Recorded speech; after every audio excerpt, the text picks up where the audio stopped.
Chapter 1048. Taoist Yin saw Ding and Lu on the ground as if they had lost their minds.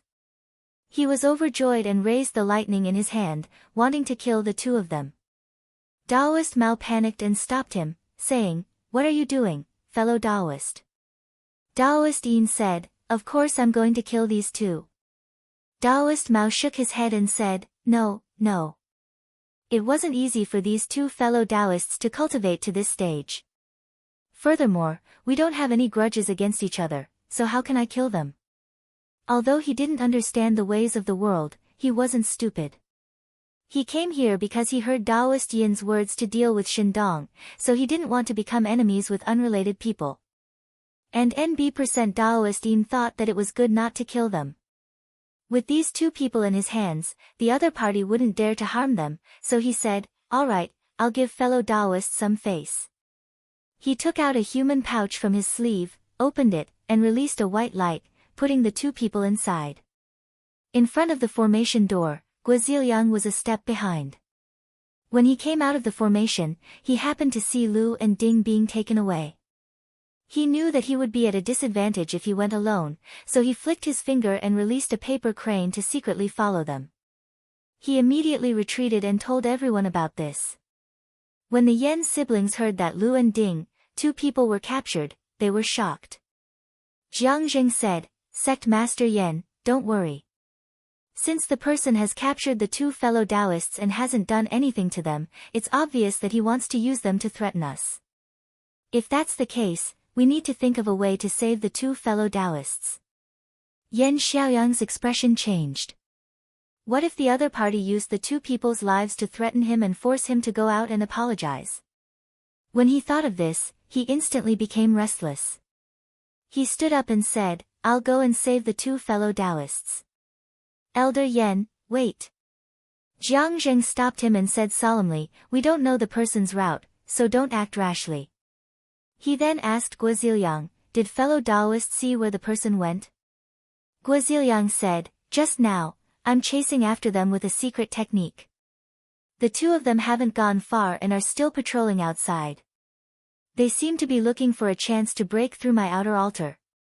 Even if they escaped far away, it wouldn't be hard for me to find their resting place." Jiang Zheng praised and asked again, "Did fellow Taoists see through that person's background?"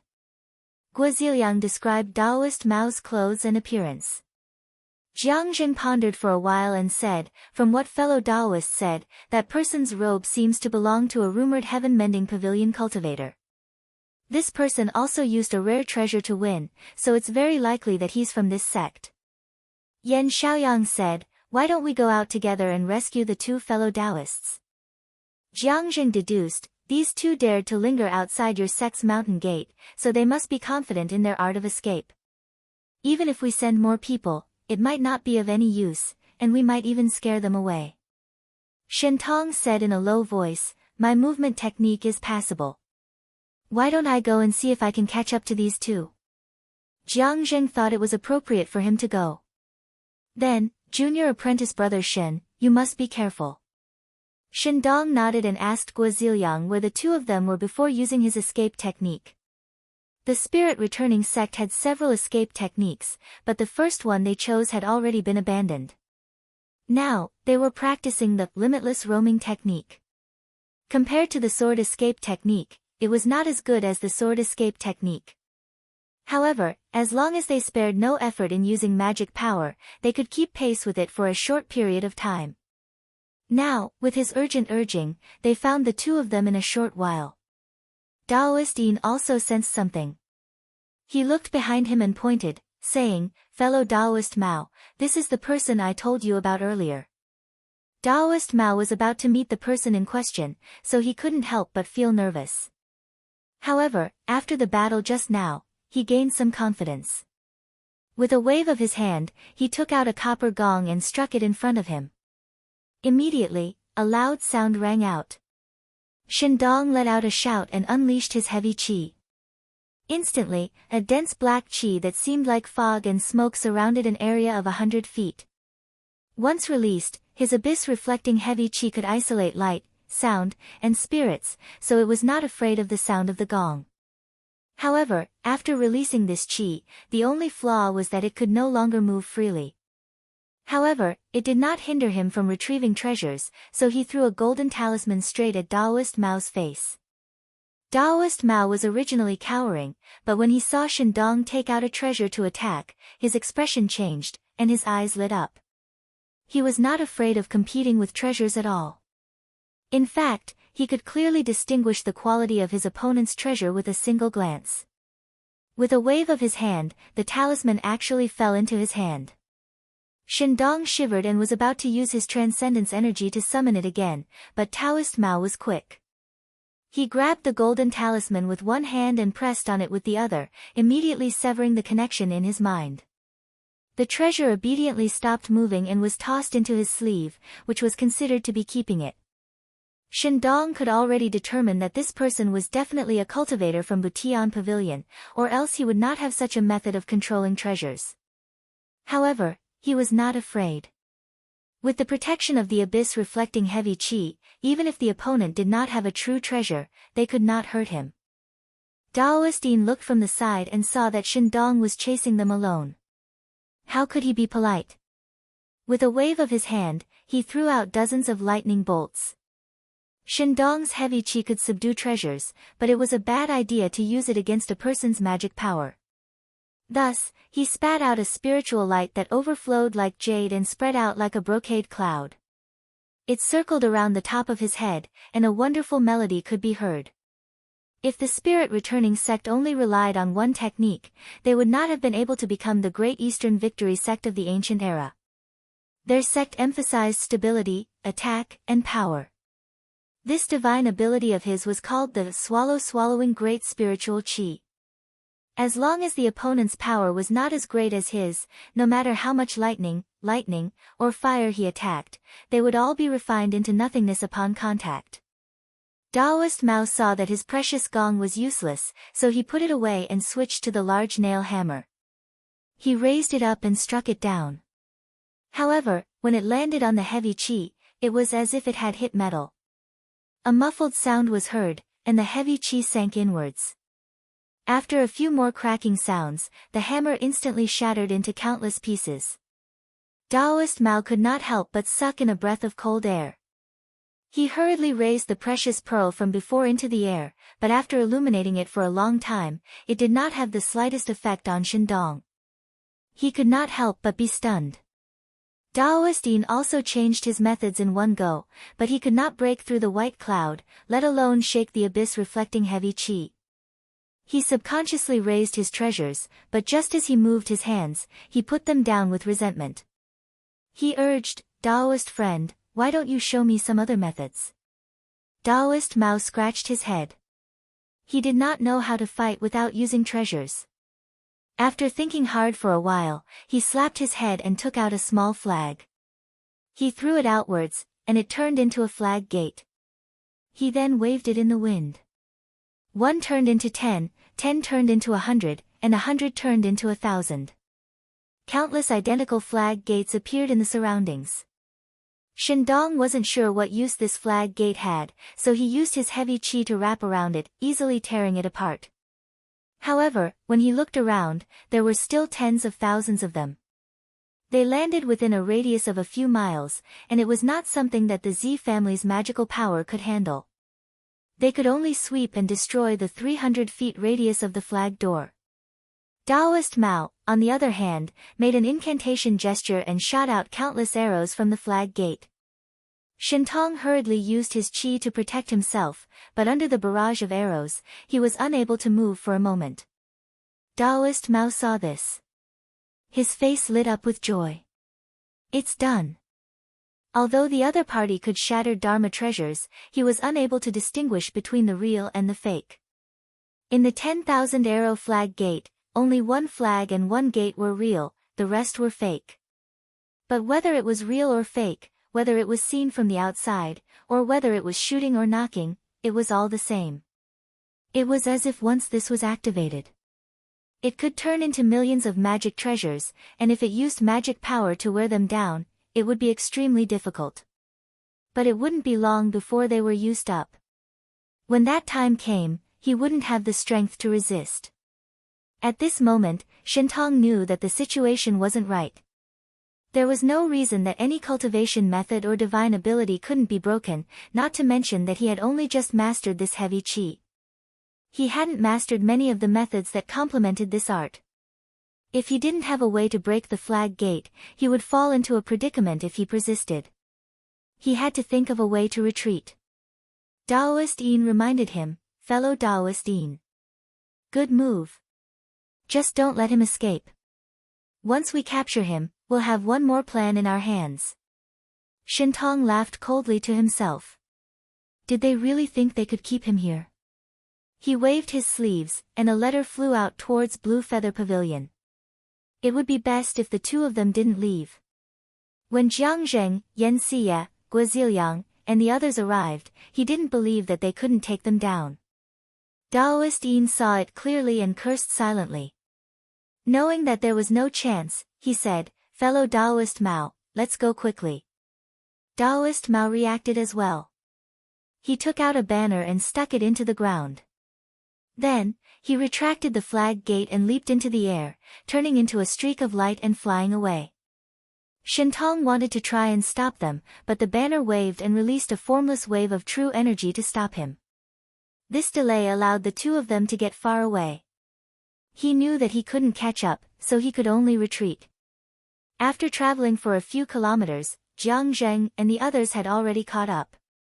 When the two sides met, they asked, Junior brother Shintong, are you in any trouble? Shintong said, I'm fine. He explained the situation of the fight just now, then said, although I only exchanged a few blows with that heaven-mending pavilion cultivator, I could tell that he was a newbie. If he was alone, I was confident that I could capture him. Guo Ziliang said, don't worry, fellow Taoists. Those two haven't seen through my absorption technique yet, so it won't be hard to find them. Why don't we go back and discuss our countermeasures? Jiang Zheng said, that's fine too. Since those two came to find me, they won't leave this place. Third's senior sister will be here soon, so let's talk about it when she gets here. Everyone returned to the mountain gate. After waiting for less than 2 hours, they saw multicolored light surging over from the clouds. A cloud raft flew over, and Wang Kaiwei was dressed in white. Behind her stood 2 cultivators, one male and one female. They were Yuan Yanhui and Wen Ziyuan. Everyone came out of the mountain to welcome them. They invited the 3 of them to their seats, and Yan Xie expressed her gratitude again. After Wang Kaiwei said a few polite words, she asked about the current situation. Everyone spoke one after another, and they explained everything clearly. Yuan Yanhui had fought with Shintong in private before, so she knew his abilities. When she heard that he couldn't capture Daoist Mao, and even almost failed, she couldn't help but be eager to try. She said, Spiritual Master Wang, why don't I go and fight with this person? Yuan Yanhui and Wen Ziyuan were recruited when Zhang Yan was in charge of the heavenly lake of Xiaoyu, so Wang Kaiwei wouldn't refuse. She nodded and said, then I'll have to trouble Spiritual Master Yuan. Wen Ziyuan said, I'll go with junior sister. Yuan Yanhui pouted and said, Senior brother's movement technique is far inferior to mine. By the time you get there, I might have already captured those 2. As she said that, she stomped her foot, and a sword light flew out from her body. It wrapped around her body, and in an instant, a sword rainbow flew out. Everyone came to a sudden realization. It turned out that this spiritual master Yuan was a rare sword cultivator. No wonder he was so confident. Mao and Yin didn't retreat too far. They were prepared to destroy a few more spell altars, but after Biu Xian suffered a loss, they were also on guard. It wouldn't be easy to destroy the spell altars anymore. At this moment, a swift light suddenly flew over. Before the 2 of them could react, Daoist Mao was slashed. The robe on his body automatically protected him, and the sword light was blocked by a layer of soft light. Daoist Yin was so shocked that his face turned pale. Just now, if that sword had been aimed at him, he would have been beheaded. However, the sword master seemed to be a stubborn person. Seeing that his attack didn't work, he slashed a few more times. Daoist Mao finally came to his senses. He hurriedly threw out the precious pearl in his hand. Sensing that something was wrong, the sword master didn't wait for the precious pearl to rise into the air and flew away. In the blink of an eye, he was hundreds of meters away. Just as he was about to escape, he suddenly trembled and fell from the sky. After the light dispersed, a young girl dressed in purple and red was half lying on the ground. She tried to prop herself up a few times, but she couldn't get up. Taoist Yin was delighted to see this. This girl was a sword cultivator, so she must be one of the famous figures in the heavenly lake of bright nether. He immediately threw out the human sack and put her inside. After that, he was lost in thought for a moment. Then, he slapped his forehead and let out a cry. Taoist Mao was shocked and asked, "What's the matter, fellow Taoist?" Taoist Yin stared at him and said, "If I knew your precious pearl was so powerful, I wouldn't have retreated just now. Who knows, I might have been able to capture all of them in one fell swoop." Taoist Mao was stunned, but he also felt that it made sense. The treasure in his hand was called the 8 Treasures Hanging Pearl. Within 100 meters, as long as one looked at the pearl, they would immediately become dazed and weak under the grotto heaven. If one's cultivation was slightly weaker, they would immediately faint. Those who didn't know his background really couldn't fight him. Taoist Yin said, "Let's just go all the way. Why don't we capture 3 people as bait and go to the front door to challenge them? I'm not afraid that they won't come out. When that time comes, it'll be up to you, fellow Taoist." Taoist Mao was instantly tempted. He said, then let's give it a try." At the same time, on a green peak in Duguang Mountain, whose Sanquan was led by a boy into a cave in the mountain. This place was filled with dense smoke, and the room was filled with fragrance. Behind the thick smoke, there seemed to be a person sitting cross-legged. Hu Sanquan bowed and said, "Greetings, Senior Brother Feng." That person's voice sounded. "Junior Brother Hu, why are you looking for me?" Hu Sanquan sighed and told him about being attacked on the way. He said angrily, "Senior Brother, that person is really unreasonable, and he doesn't care about the disciples of the Nanhua sect. However, he is somewhat related to the bright nether heavenly lake, and we can't vent our anger, so we can only ask for help from Senior Brother." He knew that in terms of cultivation, this Senior Brother Feng of his was only a line away from eldest Senior Brother Do Hongping. If he could really ask for his help, then it would be easy to take down the people of the Blue Feather Pavilion. Even if the 3rd stage cultivators of the bright nether heavenly lake came, he wouldn't be afraid. However, an unhappy voice came from within the smoke. "Don't come and drag me into the fight between you juniors." Seeing that he seemed to have the intention to send him off, Hu Sanquan couldn't help but feel anxious. He said loudly, "Senior Brother, are you really not going to care about the friendship between fellow disciples? If you help, Junior Martial Brother Fong will certainly be grateful to you. Now that he is favored by our benevolent elder, he will be able to speak up if there is any problem." The person inside seemed to have thought of something and did not speak for a long time. Then, he threw out a branch and said, "You should know how to use it. This is enough to help you defeat the enemy. After taking it, don't come and bother me again." When Hu Sanquan saw the branch, he couldn't help but widen his eyes, as if he couldn't believe it. Then, he quivered and rushed forward to snatch it, saying repeatedly, "Thank you, Senior Brother. Thank you, Senior Brother." Only when there was no sound from the cave did he turn out of the cave abode, and with a flash of light, he rushed towards the Blue Feather Pavilion mountain. Chapter 1049. Mao and Yin returned to Blue Feather Pavilion. Taoist Yin saw that there was no one in front of the mountain, so he stood up and said loudly, "Sect Master Yen, I am Wanderer Yin Han. I am here at the request of South Flowers Hu Daoist to demand justice. According to the previous conditions, as long as your brother agrees to kowtow and apologize, and give us some good Ganjing, we will release the 3 enlightened masters. Please consider this carefully, Sect Master Yen." With that, he gave Taoist Mao a look, and the 2 of them retreated, waiting for a reply from inside. He was only a lower sect elder of South Flower sect. It would be fine if he was only an enemy of Blue Feather Pavilion, but he was worried that a cultivator of Bright Nether Lake was interfering. However, Hu Sanquan and the others were disciples of the Grotto Heaven, and they were friends in the past. He had to come if he wanted to rely on the sect, but he didn't want to have a grudge with Bright Nether Lake. It would be good if things could end peacefully. Still, he had his own motives. He asked for Ganjing to take advantage of them. Yen Xie paled when she heard this. Even enlightened Master Yuan was captured. Wang Ziyuan frowned, then smiled bitterly and sighed.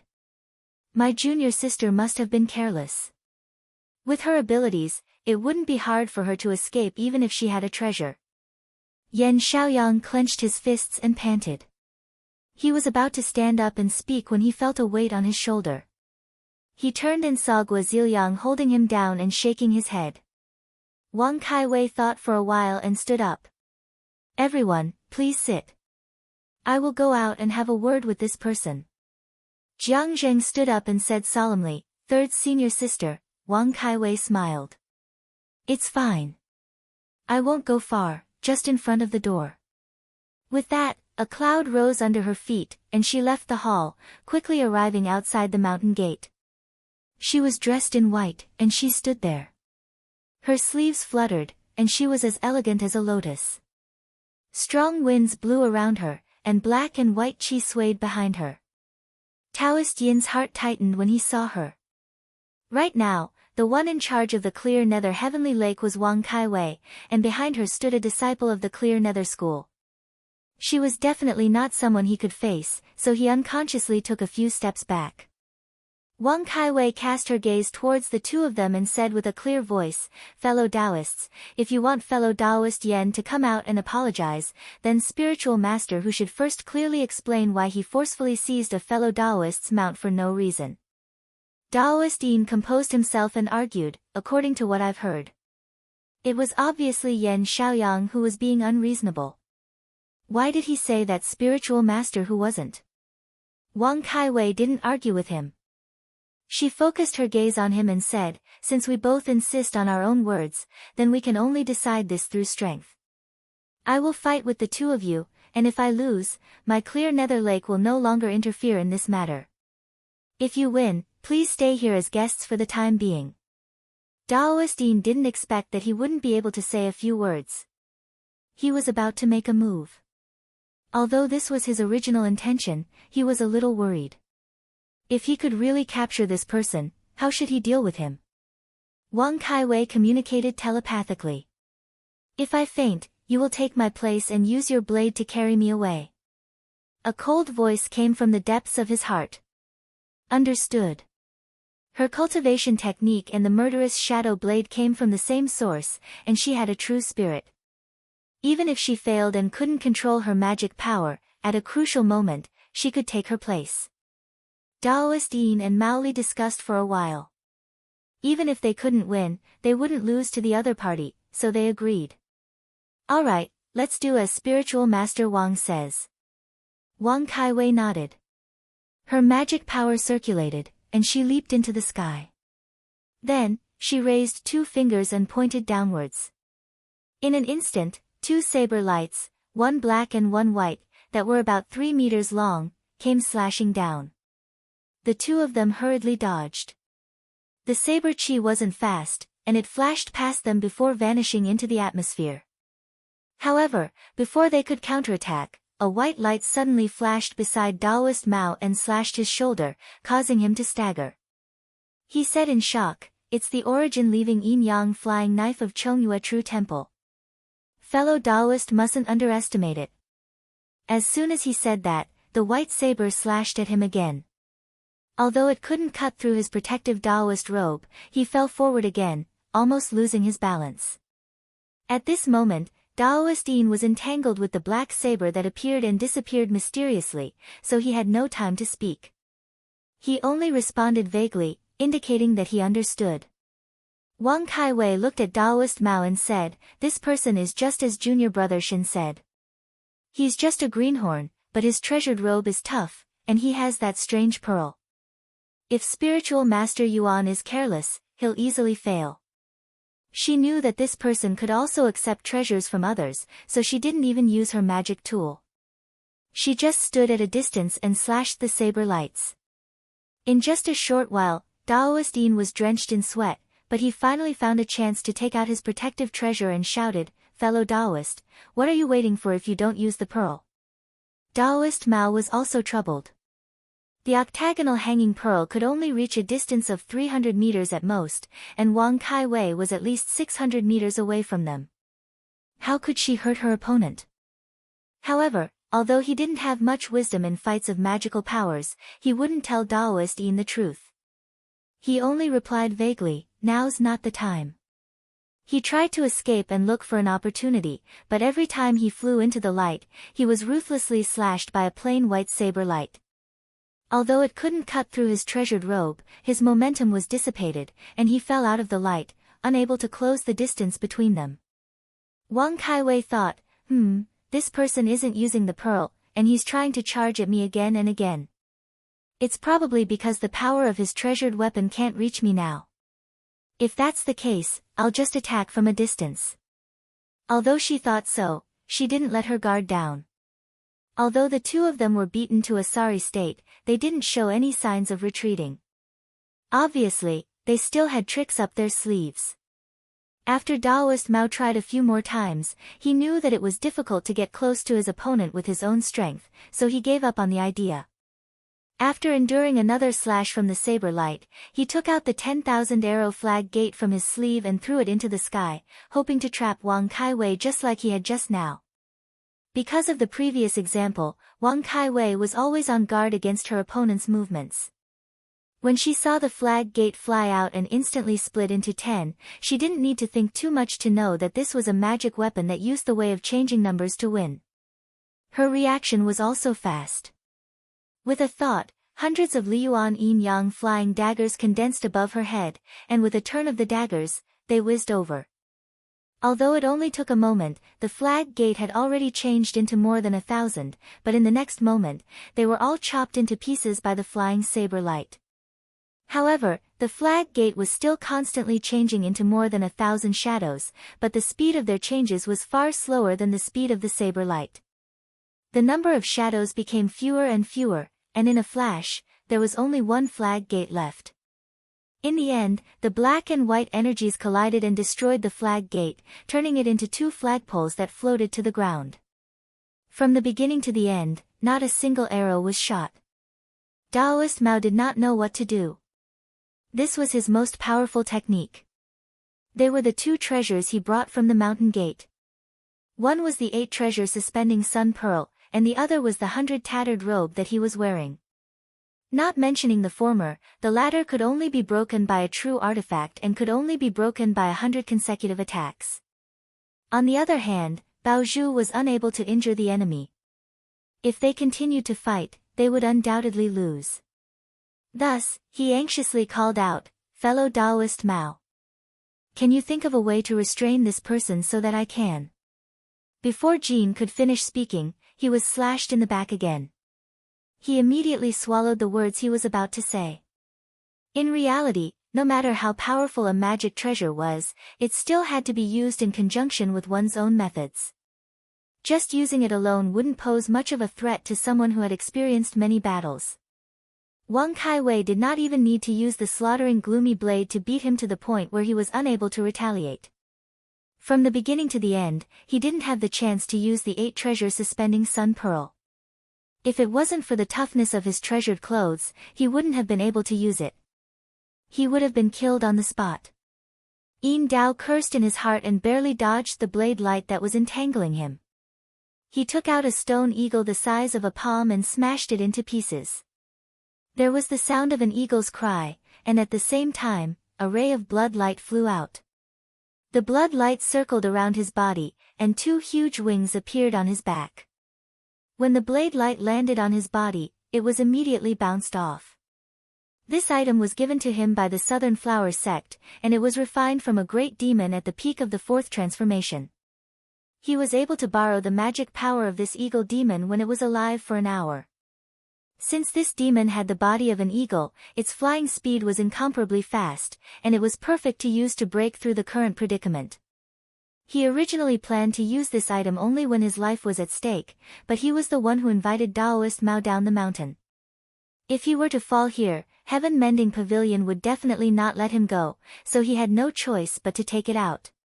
He shouted and flapped the wings on his back, stirring up a gust of wind. He soared into the sky and charged towards where Wang Kaiwei was standing. The saber lights in the sky slashed down, but they were all blocked by a layer of bloody light. Wang Kaiwei looked around and did not move half a step. She lightly waved her sleeves, and in a split second, a thin layer of colorful fog appeared between the two of them. This was a small divine ability commonly used by female cultivators in Qinsang School. It was called the dust fog curtain. As long as it covered a person, it could confuse their senses and make them lost inside, and they would not be able to come out for a while.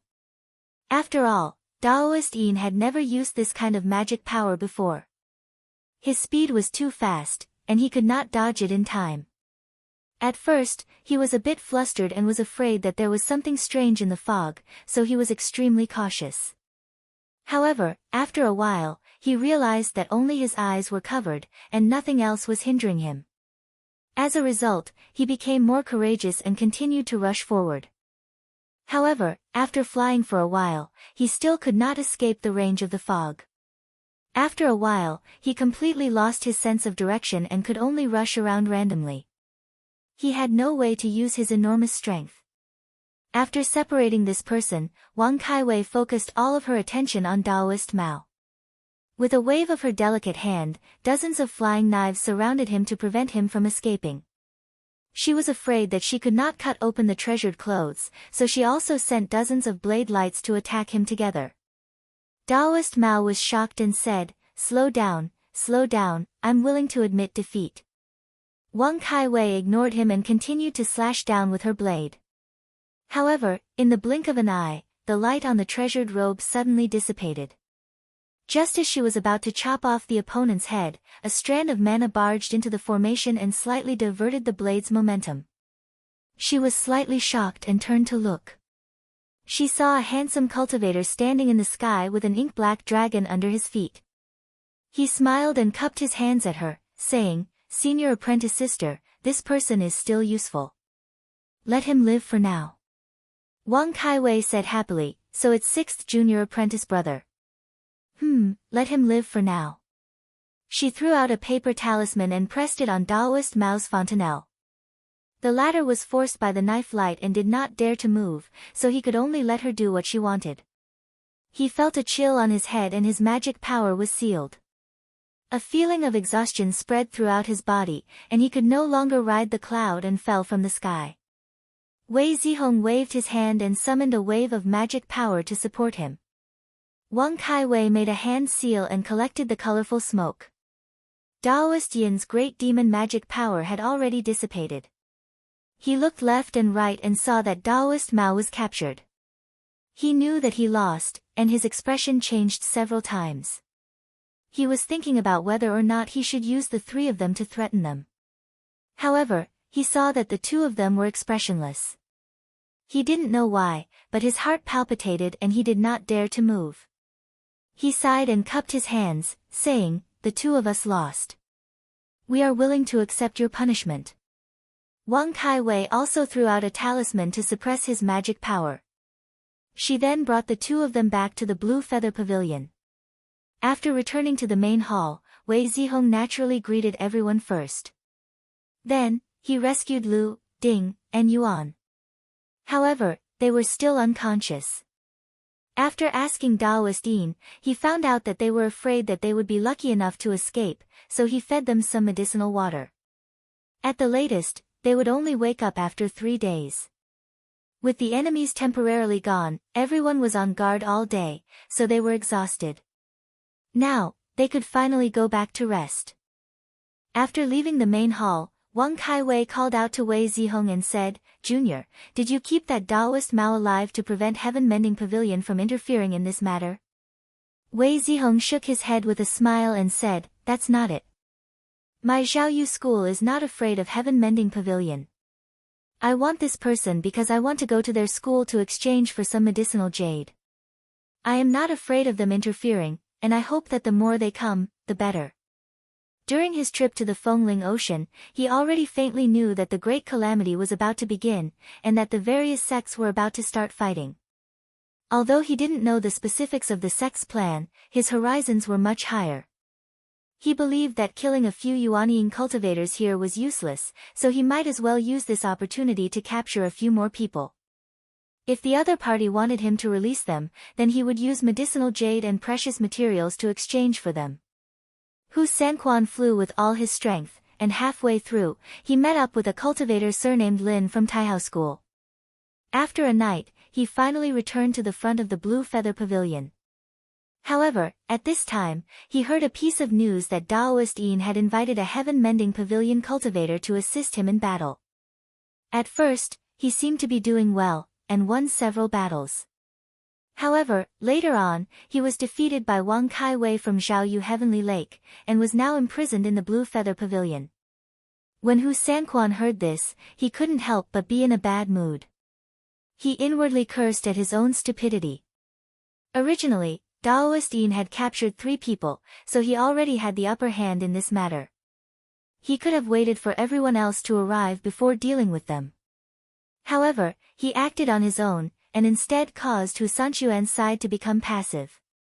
The cultivator surnamed Lin hesitated for a moment, and said, "Spiritual Master Hu, it seems that Zhaoyu Heavenly Lake is determined to protect the Blue Feather Pavilion this time. Are we really going to cause trouble for them?" Hu Sanquan's expression changed slightly. He was afraid that the cultivator would really retreat, so he smiled and pretended to say, "Fellow Daoist, don't worry. Although the Blue Feather Pavilion is relying on Zhaoyu Heavenly Lake, its founder is a disciple of my South Flower sect. If we go back to our roots, it is still a lower sect of my South Flower sect. If we fight with them, it is an internal matter of the sect, and no matter what we say, we are in the right. Moreover, when I returned to the mountain, Senior Brother Feng gave me a treasure. If necessary, I can come down the mountain to help." As expected, after hearing this, the cultivator surnamed Lin's expression became much more relaxed. He said, "What treasure did fellow Daoist bring?" Hu Sanquan smiled and said, "I definitely recognize this item. It was also given to me by your sect in the past." He took out a branch and stabbed it into the ground. Without watering it, it slowly grew taller. In less than 10 breaths, it grew into a sturdy, towering tree. Chapter 1050. Within the Xuanzi Ocean realm, Zhang Yan sat in front of the altar. His mind was clear and his body was empty. Looking into the distance, the sky was clear and indistinct. It was empty and mysterious, as if there was nothing there. Between his eyebrows, 3 feet away, there was a sparkling sword ball hovering in the air. It could be said that it was filled with qi and vitality.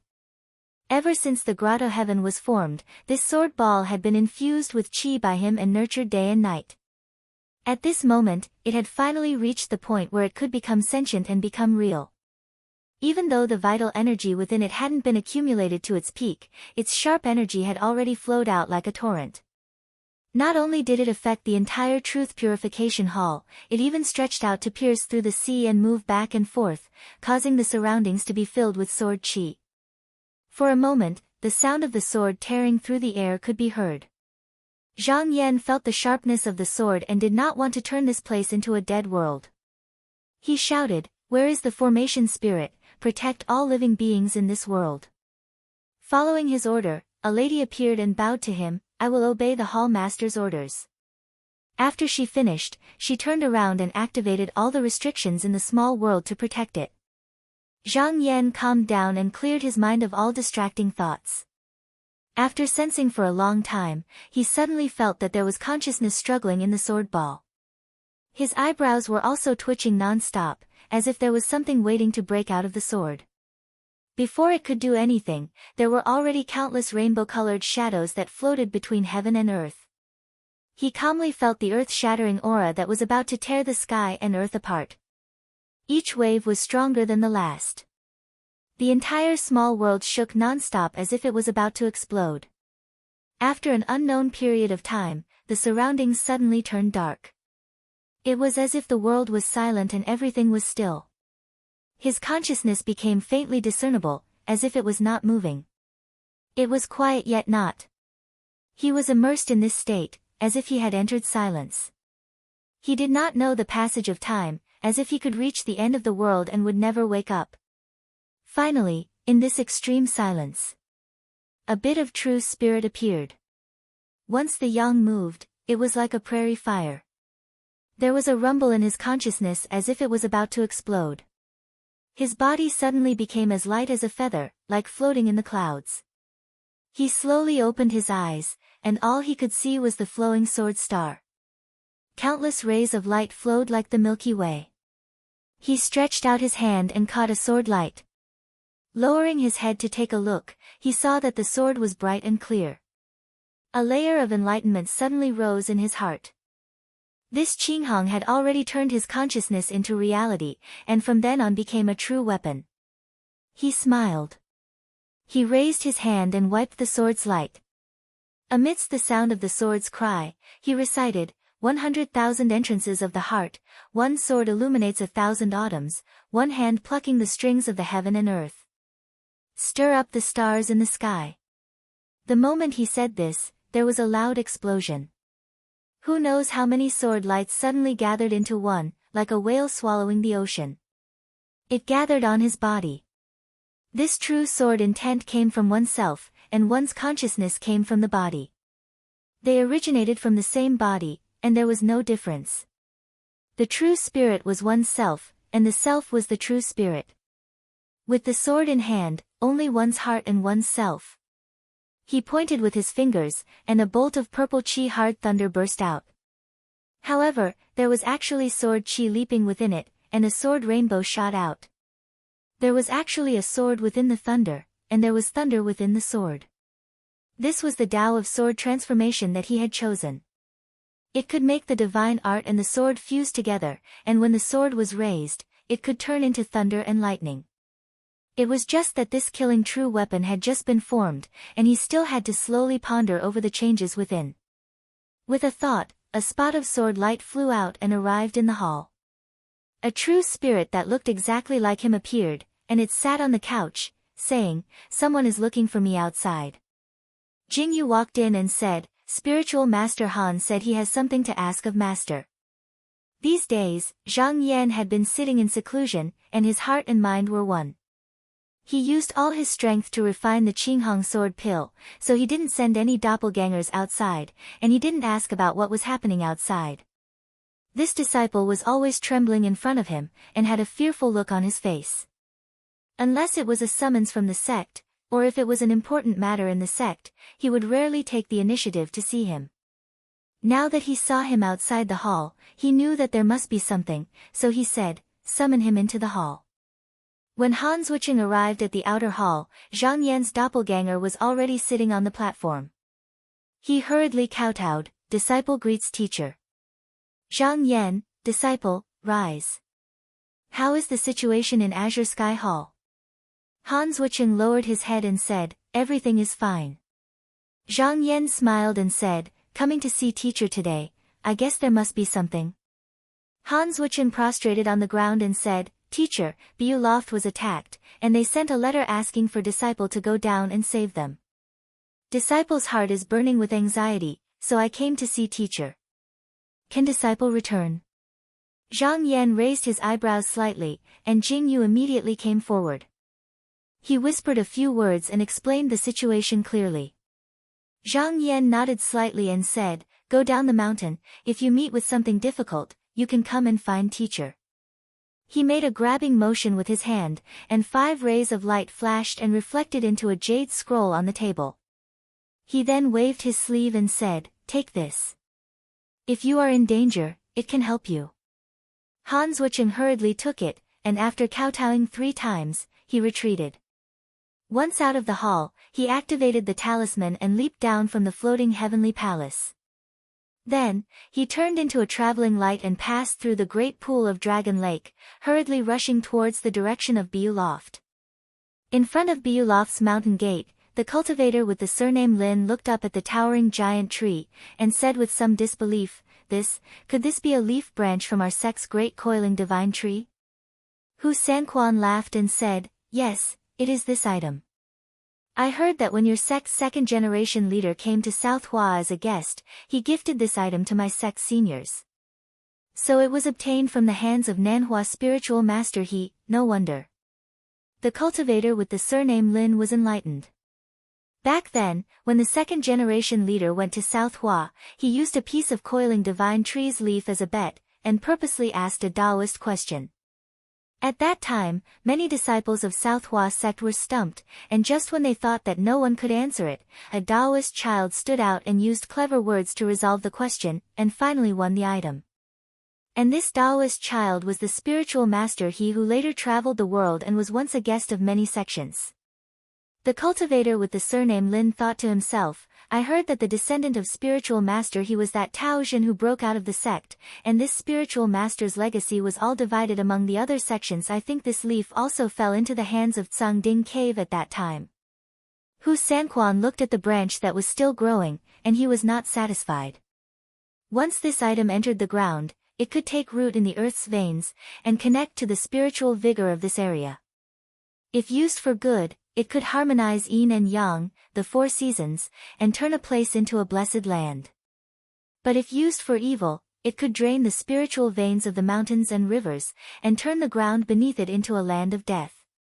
Now that it was planted here, if it absorbed the spiritual vigor without restraint, in a few days, it could destroy the cultivation foundation of Blue Feather Pavilion. He said proudly, fellow Taoist Lin, we'll just wait here for it to come out. The cultivator with the surname Lin was a disciple of Taihao. He naturally knew the power of this divine tree, and he said happily, we'll listen to spiritual master Hu. Because when Hu Sanquan and Yen Xie arrived outside the mountain gate, Yen Xie and the others also received a disciple's report, and knew that they came with ill intentions, so they ordered people to invite everyone to the hall to discuss countermeasures. Just now, everyone sat down, but Wei Zihong suddenly said, Sect Master Yen, why is there a sign of spiritual vigor leaking out of your mountain? Did something happen to one of the formation gates? Yen Xie couldn't help but be startled, and she focused her senses for a moment.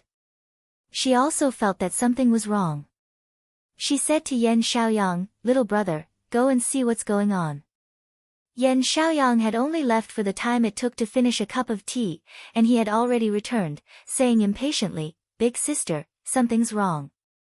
My Blue Feather Pavilion's earth vein spiritual vigor seems to be dispersing, and the mountain gate's great formation is also somewhat unstable. What? Yen Xie's shock was no small matter. This mountain gate's spiritual vigor was the foundation of Blue Feather Pavilion. If it was dispersing, how could their orthodoxy continue? Wei Zihong said, since it's not an accident within the sect, it must be the work of an outsider. Yen Xiaoyang said doubtfully, destroying the earth vein's spiritual vigor, but avoiding the formation, does that Hu Sanquan have such ability? At this moment, a disciple entered the hall and reported, Sect Master. Spiritual masters, that Hu Sanquan has planted a tree outside, and it has already grown to a height of 300 meters. It hasn't stopped, and is still growing upwards. I'm afraid that in less than an hour, it will be on the same level as the sect's Feather Mountain. Wei Zihong said, looks like it really is this person's doing. Erecting trees to gather spiritual vigor, this is very similar to Taihao School's method, but it is affecting the earth vein's spiritual vigor. This tree is definitely extraordinary, and I want to experience it. Guoziliang said from below, Spiritual Master Wei's Dao skills are profound, and we can't act rashly. Why don't I go first? Jiang Zheng also said, Spiritual Master Guo's mind is meticulous, and you can do this. However, I have some experience in dealing with that Taihao, why don't I go with you? Guoziliang said happily, having Spiritual Master Jiang with me is exactly what I've been looking for. The two excused themselves, and when they arrived outside the door, they raised their heads and saw the towering tree. Looking at its growth, it wouldn't be long before it crossed the mountain and reached into the clouds. Guoziliang formed a spell, and closed his eyes to observe for a moment before saying, it is indeed this tree that is attracting the earth vein's spiritual vigor. If we don't stop it, Blue Feather Pavilion will become a land of death in 2 days at most. Jiang Zheng said, since we're out, we can try and see if we can destroy this thing. Guoziliang nodded, I'll stand guard for spiritual master. The two of them agreed, and flew away. Not long after, they got close to the trunk of the tree. However, they felt that the top of the tree was dark, and the dense branches and leaves had blocked the sunlight. Jiang Zheng was cautious, and didn't want to get too close. He used his mana, and a baleful light shone from his back. After it entered the sky, it turned into fire, and with a loud bang, the fire exploded, and instantly the branches and leaves were set ablaze. However, after a few breaths, the branches and leaves shook, and the parts that were burned were suddenly cut off. In a blink of an eye, new branches grew out. After a while, countless green branches and leaves spread out, and it looked even more prosperous than just now. Jiang Zheng shook his head. With just his mana, it was difficult to move such a huge tree. He was just trying, and he didn't expect it to be more difficult to deal with than he imagined. He looked around, and saw two figures standing at the bottom of the tree. One of them was Hu Sanquan, and with a gust of wind, he flew towards that direction. Guoziliang followed behind him. When Cultivator Lin saw Jiang Zheng's face, his expression tensed up, and he took a step back. Hu Sanquan saw his expression, and said calmly, Fellow Taoist, victory is in my hands.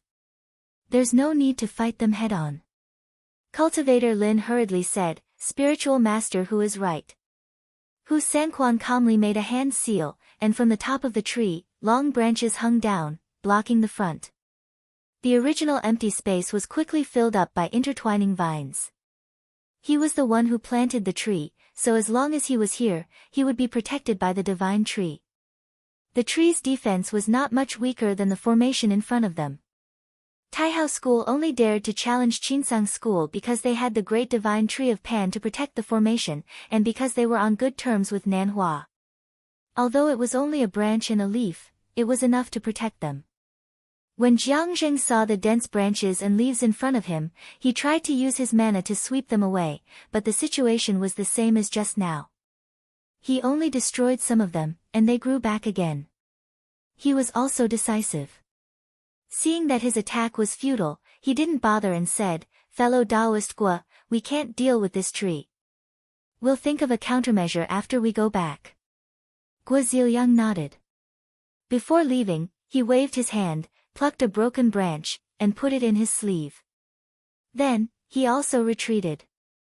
Hu Sanquan said loudly, Spiritual Masters, please go back and tell Sect Master Gao Yen that as long as Yen Xiaoyang apologizes verbally and pays tribute to Nanhua High Sect every year, I'll let bygones be bygones and won't harm her land's spirit again. When the two returned to the Blue Feather Pavilion, Jiang Zheng truthfully described the situation of the huge tree, and Guoziliang took out the broken branch. Wei Zihong took it and examined it carefully. He said, This branch and leaf are very similar to the great coiling tree recorded in the ancient books. It seems that the huge tree is related to this item. Guoziliang said, Just now, I'm using my spiritual opportunity to test this tree. This tree is very full of vitality, and the longer it grows, the harder it is to cut it. Unless I can cut its roots in one go, if I can only injure it but not kill it, I'm afraid that it will only cause the spiritual opportunity to collapse.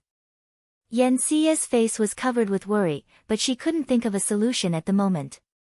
She murmured, Could it be that our Blue Feather Pavilion is doomed this time? Yen Xiaoyang said angrily, Sister, why do you say such disheartening words? I'll go and fight with them right now. Even if I die there, it's better than being humiliated by them. As he spoke, he was about to rush forward, but a figure flashed across. It was Wang Ziyuan who stopped him and said with a smile, Elder Yen, why are you so impulsive? Perhaps the few spiritual masters have a solution.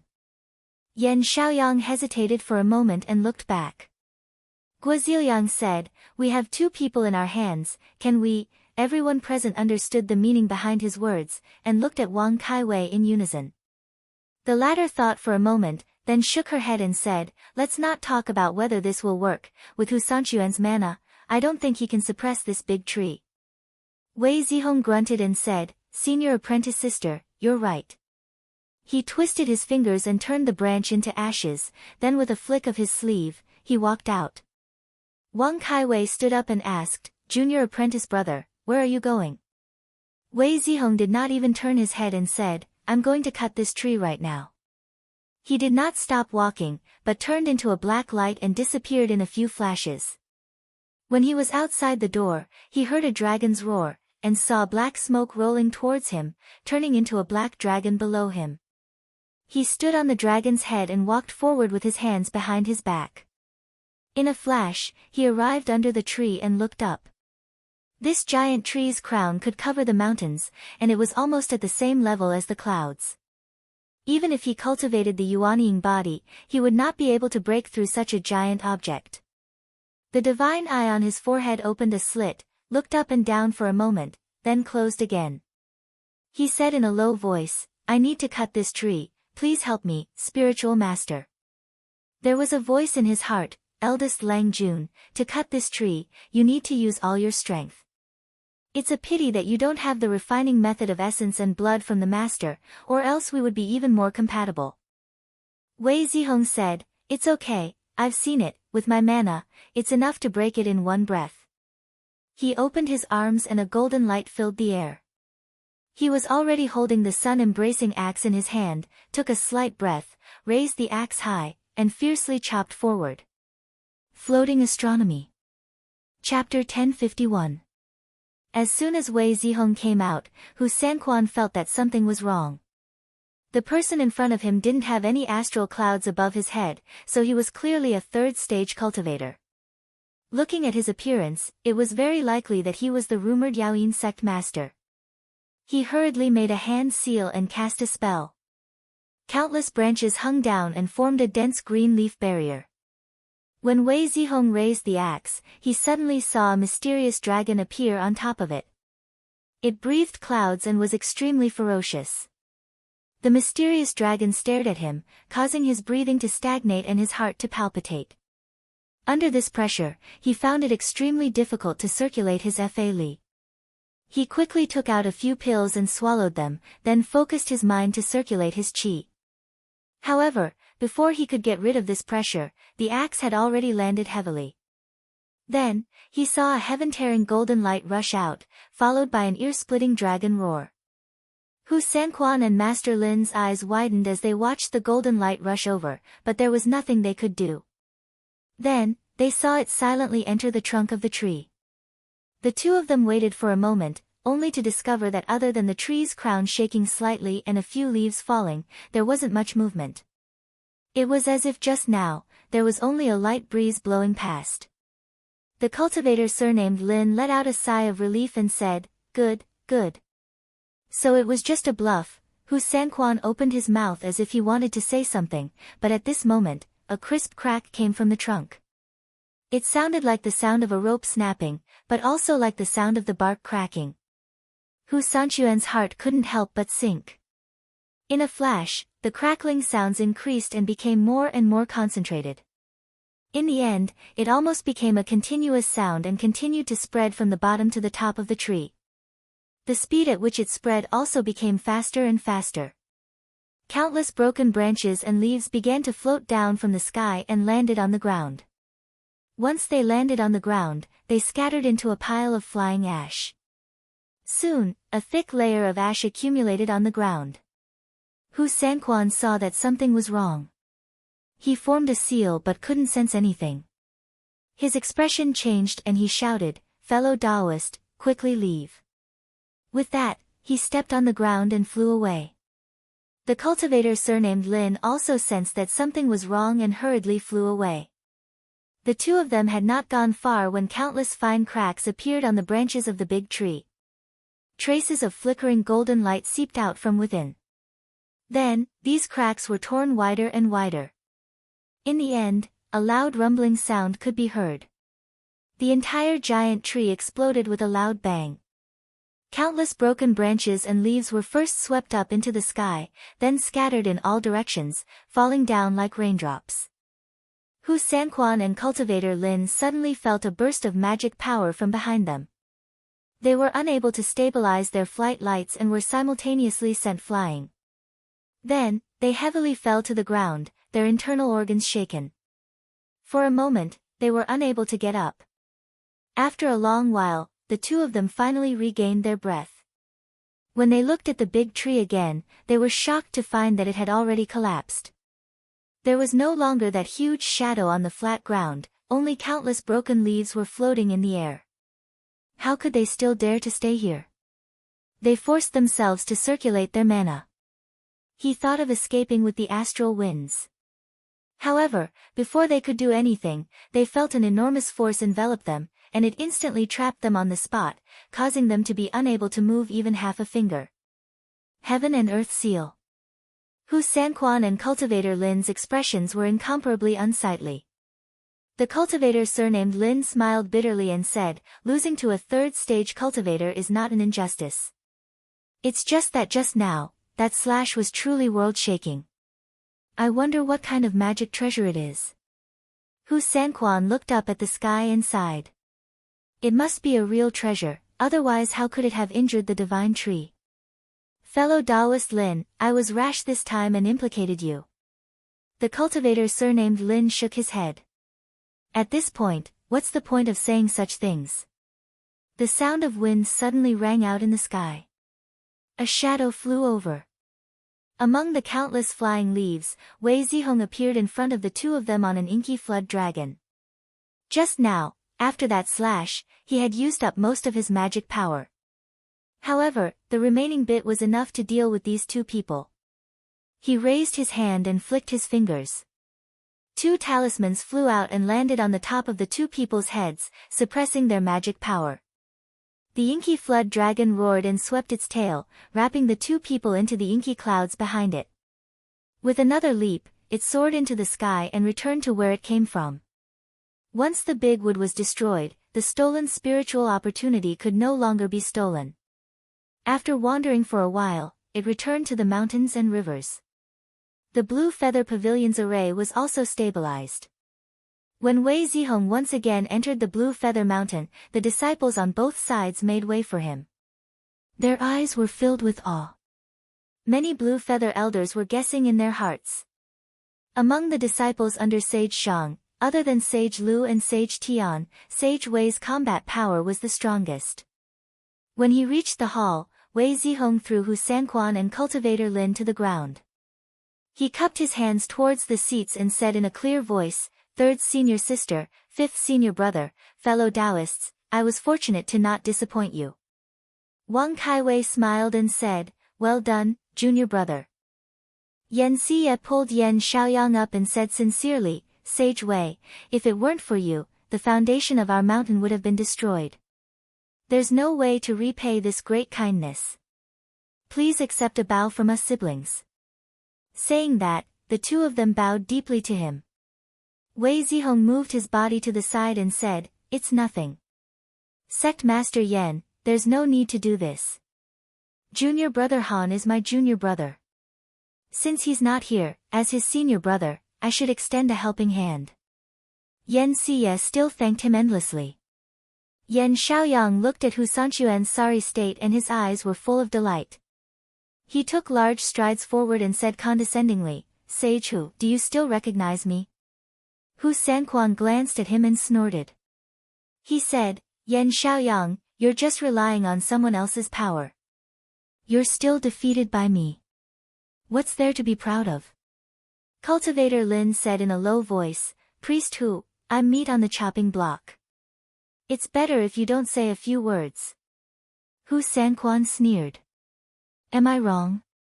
Yan Xiaoyang, what ability could he possibly have? Yan Xiaoyang snorted and said, "Shameless boasting. If I had attacked you that day, if it wasn't for that mount of yours, how could you have returned alive?" That day, he followed the two of them. His goal wasn't to injure them, but rather to kill the other party since they had seized his mount. That way, he could vent his anger. However, although he had achieved his goal, he had also suffered considerable damage. Even so, he reckoned that if they were to truly fight, he wouldn't necessarily lose to this person. Guoziliang said with a smile, "Elder Yan, no matter what, this person is already a prisoner." "No matter what, this person is already a prisoner, so why bother arguing with him?" Yan Siye glared at her younger brother. Yan Xiaoyang originally wanted to say something, but he could only resentfully shut his mouth.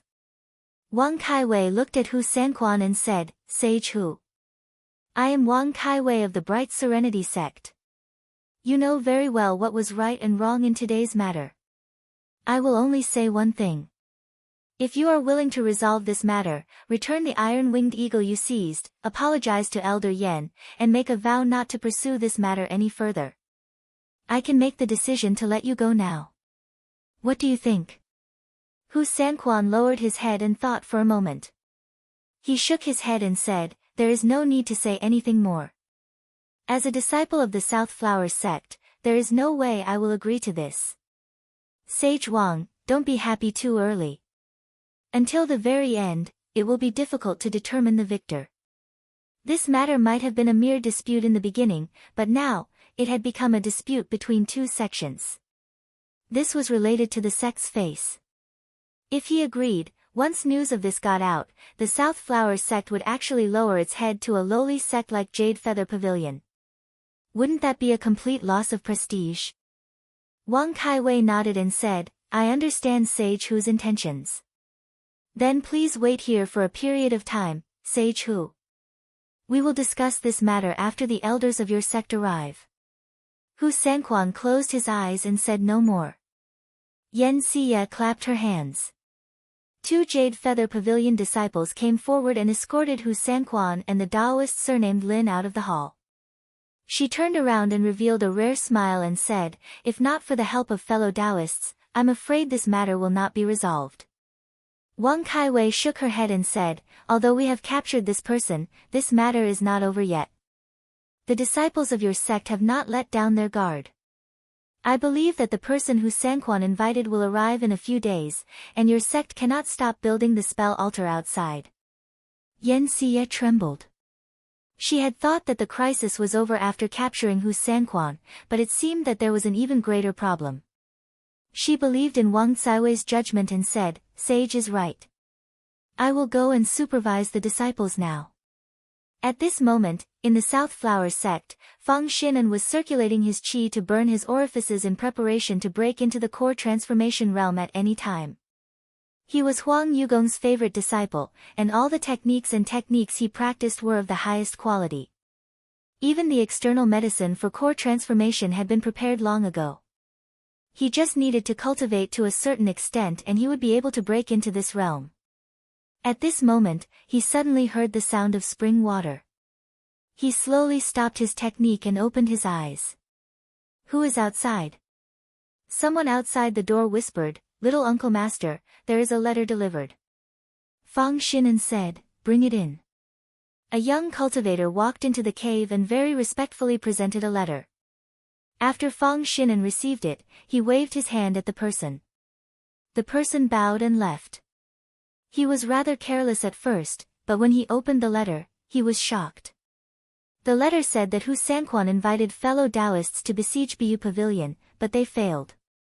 In the end, even he was captured. After the fellow Taoists who were on good terms with him heard about this, most of them dispersed and did not dare to care about this matter anymore. Fang Xinan could not help but feel a bit terrified and thought, not good, senior martial brother who has been captured. If Master finds out that this matter was caused by me, he will definitely not let me off easily. I need to think of a way to save senior martial brother Hu. He held the letter tightly and thought hard. In the end, he gritted his teeth and leaped outside. As soon as he stepped out of the cave, there was a cliff.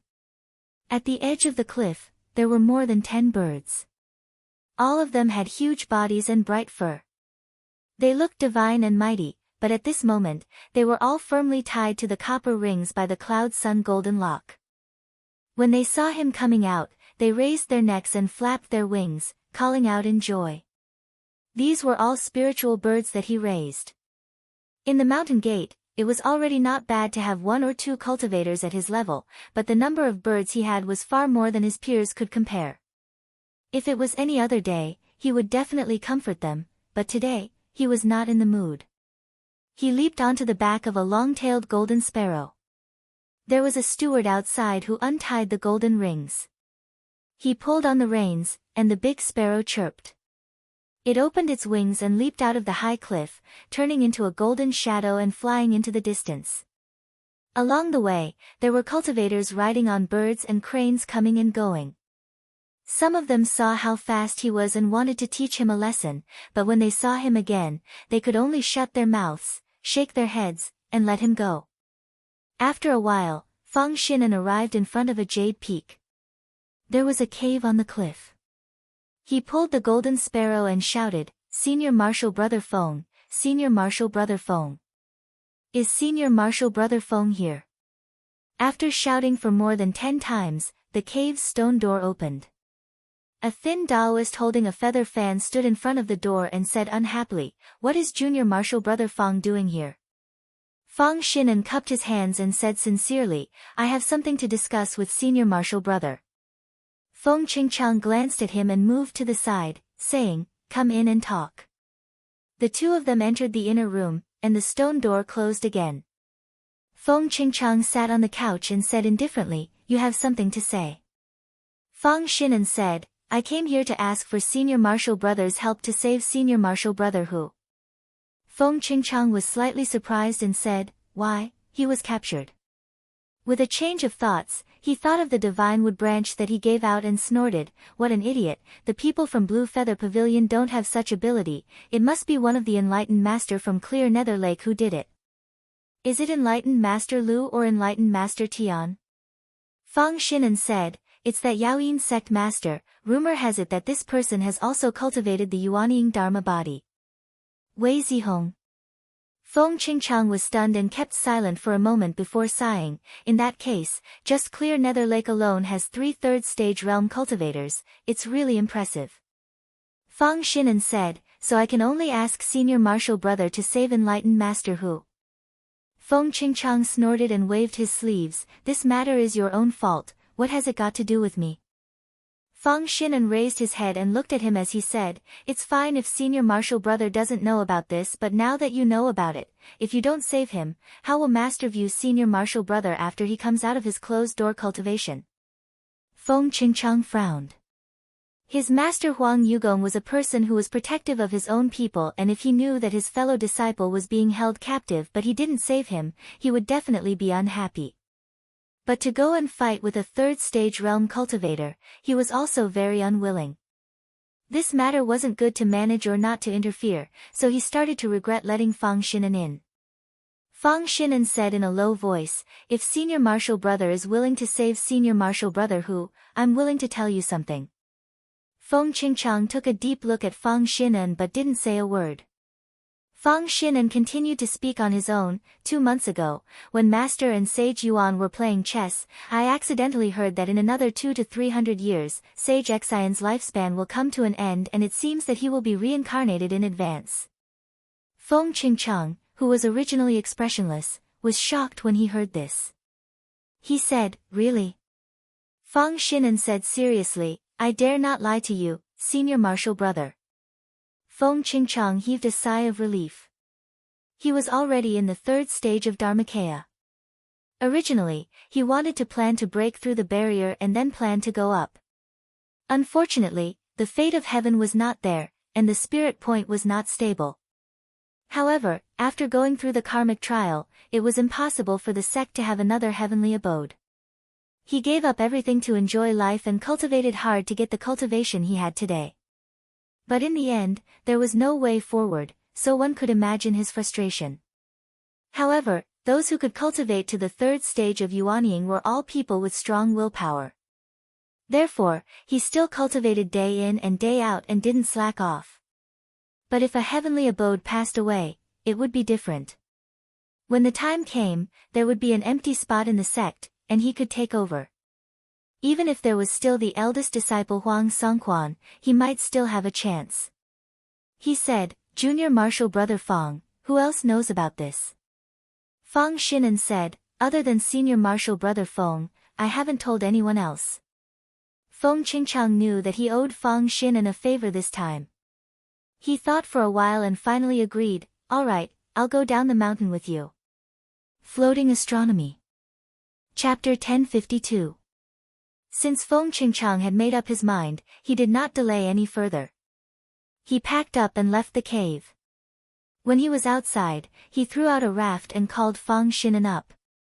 They rode the clouds and headed towards Biuxian. Fang Xinan knew that he had a brown-tailed beast and did not see him take it out. He asked curiously, "Shixiang, why not ride it?"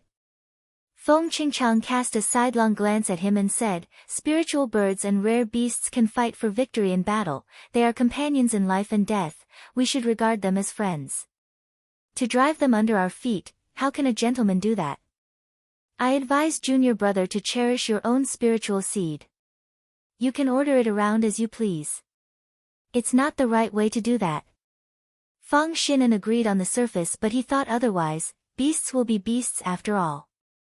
So what if I use it as a form of transportation? Which sect member doesn't do the same?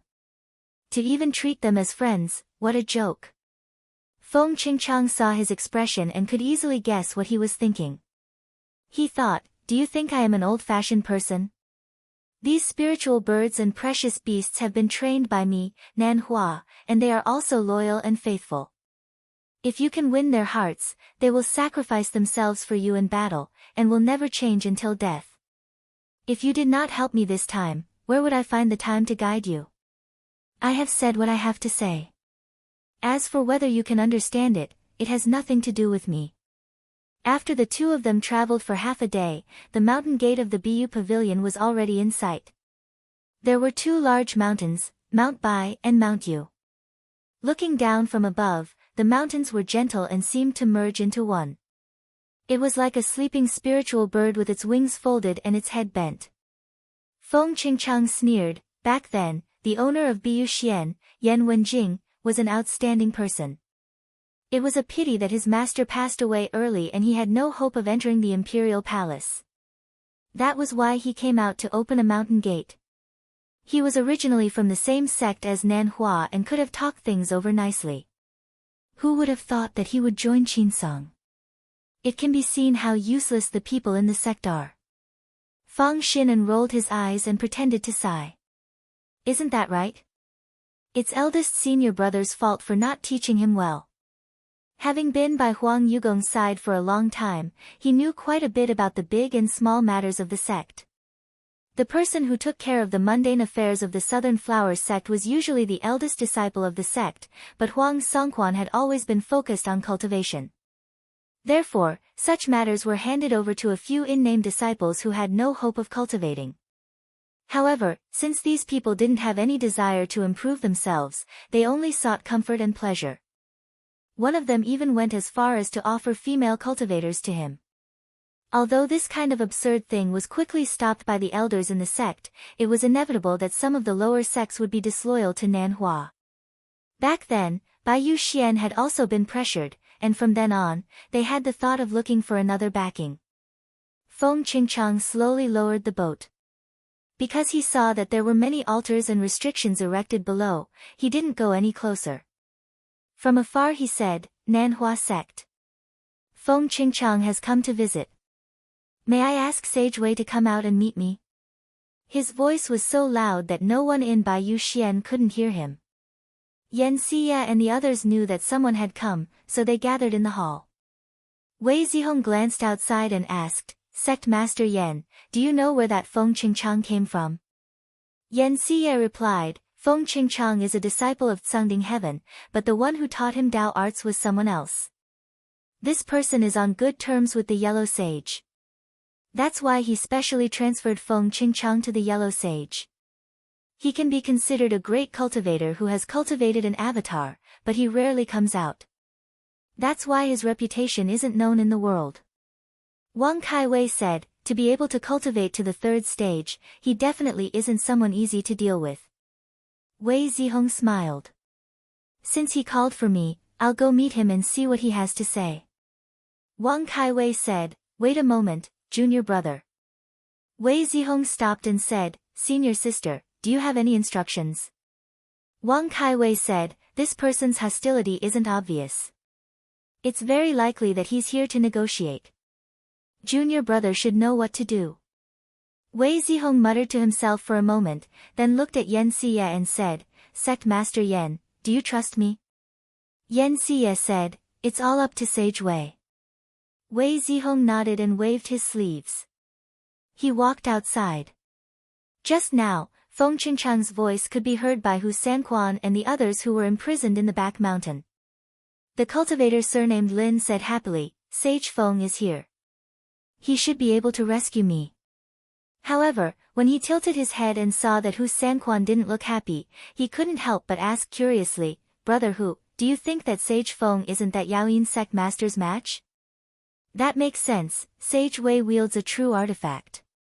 Sage Feng probably has no chance of victory. Sigh, what should we do? Hu Sanquan thought to himself, it would be best if senior brother Feng was captured and brought here. At this moment, not only did he not want Feng Qingchang to rescue him, he even hoped that Feng Qingchang would lose.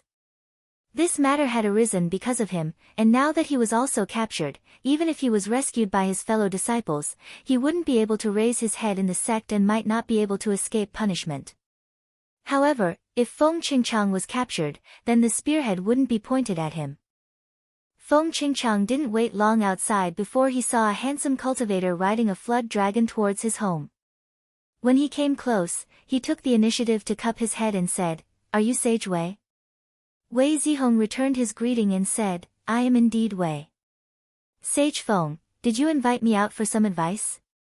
Feng Qingchang said, I invited you here specifically to resolve the matter between our two sections. If you have any requests, there is no harm in speaking. Wei Zihong looked at his expression and saw that he indeed had the intention of reconciling, so he repeated Wang Caiwei's conditions from yesterday. It was nothing more than compensation, an apology, and an oath. When Feng Qingchang heard this, he thought for a moment and shook his head. Since they wanted to reconcile, then an apology was necessary. He had already made preparations before he proposed this, but from his point of view, it couldn't be done openly and could only be done privately. As for an apology and an oath, that was even more out of the question.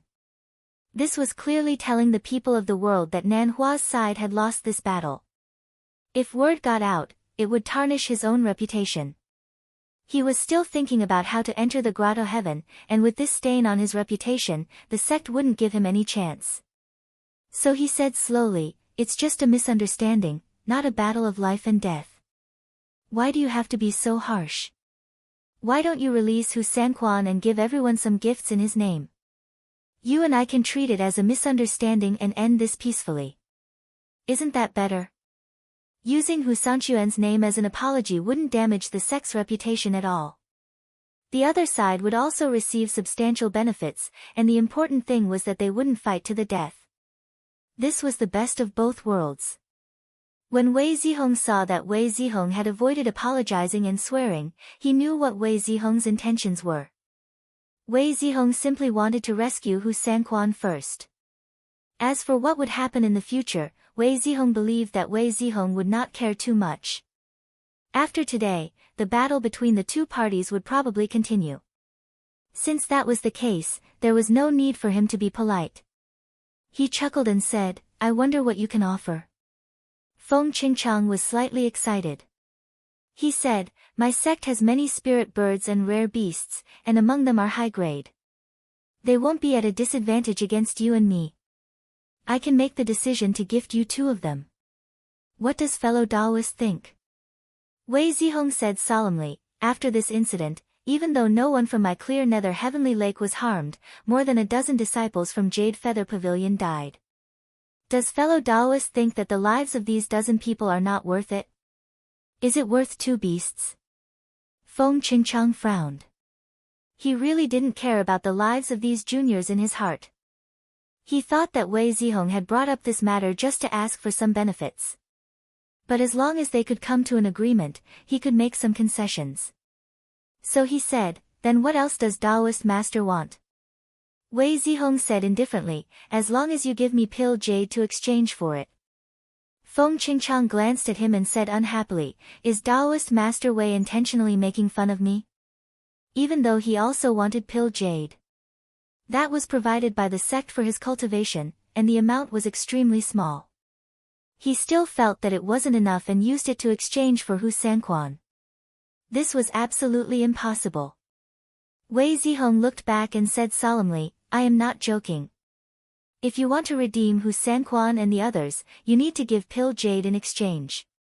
Feng Qingchang stared at him and said, Is there anything else to discuss? Wei Zihong slowly shook his head. Feng Qingchang sucked in a breath. Then he snorted lightly and said, If that's the case, then you and I can only fight to decide who wins and who loses. At this moment, in another place in the East Flower Continent, the red-clothed woman who had been with Hu Sanquan and the others that day had already invited a Yuxiao disciple she was on good terms with in the past. She was hurrying towards the agreed place. Just as she was halfway there, a letter suddenly flew over in front of her. She raised her hand and received it, but after reading it, her expression changed and she exclaimed, How could this be? Taoist Zhou looked over in surprise and asked, Fellow Taoist Yang, what happened? The red-clothed woman sighed and said apologetically, Fellow Taoist Zhou, this letter says that fellow Taoist Hu Sanquan slipped up and was captured yesterday. It seems that fellow Taoist will have to return empty-handed this time. As she said that, she handed the letter over. Taoist Zhou took it and read it, and instantly felt disappointed. The person in question wasn't here, so what use was there for him to go? Moreover, the other side had a great Yuanying cultivator in the third stage, and it was Wei Zihong, who was rumored to have killed Zhou Zishang. How could he fight against him? His mind changed, and just as he was about to say a few polite words and leave, another letter flew over, and this time, it was coming towards him. He couldn't help but be startled, and with a tap of his hand, the letter landed in front of him. His gaze swept through it, and after reading it, his expression changed. He laughed and said, Since I'm here, how can I give up halfway? The red-clothed woman looked at him in disbelief and said, That spiritual master Wei cultivated the Yuanying Dharma body, fellow Taoist, you, Taoist Zhou said, I still have some self-awareness. I'm not here to fight with that spiritual master Wei, but to go somewhere else. He waved the letter in his hand. An informant reported to me that Han Zuocheng from Zhaoyu faction is heading towards Jade Feather Pavilion. We don't need to go there, and can set up an ambush along the way and capture this person. He thought in his heart, my Zhou clan has always been at odds with Zhaoyu faction, and we've suffered many losses previously. If we can take this chance to capture Han Zuocheng, then Hall Master Xian Ming will definitely be happy. The red-clothed woman was shocked. Going against Jade Feather Pavilion was one thing, but going against Zhaoyu Heavenly Lake was another. If she took the initiative to intercept Han Zuocheng, she would probably anger his master, spiritual master Zhang. Yuxiao school might not be afraid, but she was just from a small clan, so how would she dare to meddle in this matter? Thinking of this, she secretly complained in her heart. If she knew this would happen, she wouldn't have asked this person to come. She coughed and avoided his gaze, It's just that fellow Taoist who isn't here, so it's useless to think about it. I still have something to do, so I won't be going with you. As she said that, she turned around and was about to leave. However, she hadn't gone far when she heard a teasing voice from behind, Where are you going, fellow Taoist? She turned around and saw Zhou Huanyan raise his hand. Instantly, dozens of balls of starlight fell toward her, and for a moment, her eyes were filled with golden shards. He thought that the other party was going to attack him, so he couldn't help but turn pale with fright. He hurriedly turned around and waved his sleeves to shoot out a rainbow ribbon, which twirled around and protected his body. However, when the starlight fell, it wrapped around her along with the ribbon. It became brighter and heavier, and not long after, she felt as if a huge mountain was pressing down on her. It was extremely strenuous, and she was sweating profusely. Her chest felt so tight that she wanted to vomit. Zhou Huanyan smiled faintly. It seemed that what he cultivated was one of the 4 qi and 2 techniques of Yuxiao school, the scripture of star observation. After cultivating this technique, the starlight that was emitted could be light or small as one wished. When the technique was raised, it could fill a mountain, and when the technique was concealed, it could turn into a speck of dust. Once a cultivator came into contact with it, it would be extremely difficult to get rid of it. However, from the outside, it looked no different from ordinary Yuxiao Xian technique. If it wasn't someone who knew the ins and outs, they wouldn't be able to tell. The woman in red felt the pressure on her body getting heavier and heavier. Soon, she couldn't hold on anymore and struggled. Zhou Huanyan, what are you doing? Zhou Huanyan sighed, I'm just alone and I'm not familiar with the route, so I need to ask fellow Taoist to travel with me. Why is fellow Taoist in such a hurry to leave? The woman in red forced a smile and said, I see. It's just that my escape technique isn't as good as fellow Taoists. I'm afraid that by the time we get there, I won't be able to make it in time. Zhou Huanyan nodded and said, that makes sense. But it's fine. I have the small raft of bewitchment with me, so I can bring fellow Taoist along. As he said that, he waved his sleeves and took out a cloud raft that could stand 3 to 4 people. He stretched out his hand and gestured in the air, saying, please. The woman in red felt her body lighten, but when she saw that the surrounding starlight was still there, she had no choice but to step on it. Zhou Huanyan stood on it after her. With a thought, the starlight under his feet went straight up, piercing through the clouds and flying north. After Hans Wucheng left the mountain, he rushed above the high clouds, riding on the strong wind to rush forward. When he was about to reach the boundary, he suddenly saw a spot of starlight flying over from the distant sky. He didn't look at it and only cared about his own journey. But when the starlight came over, it blocked in front of him and stopped him from moving forward. He had no choice but to slow down and said angrily, which fellow Taoist is it?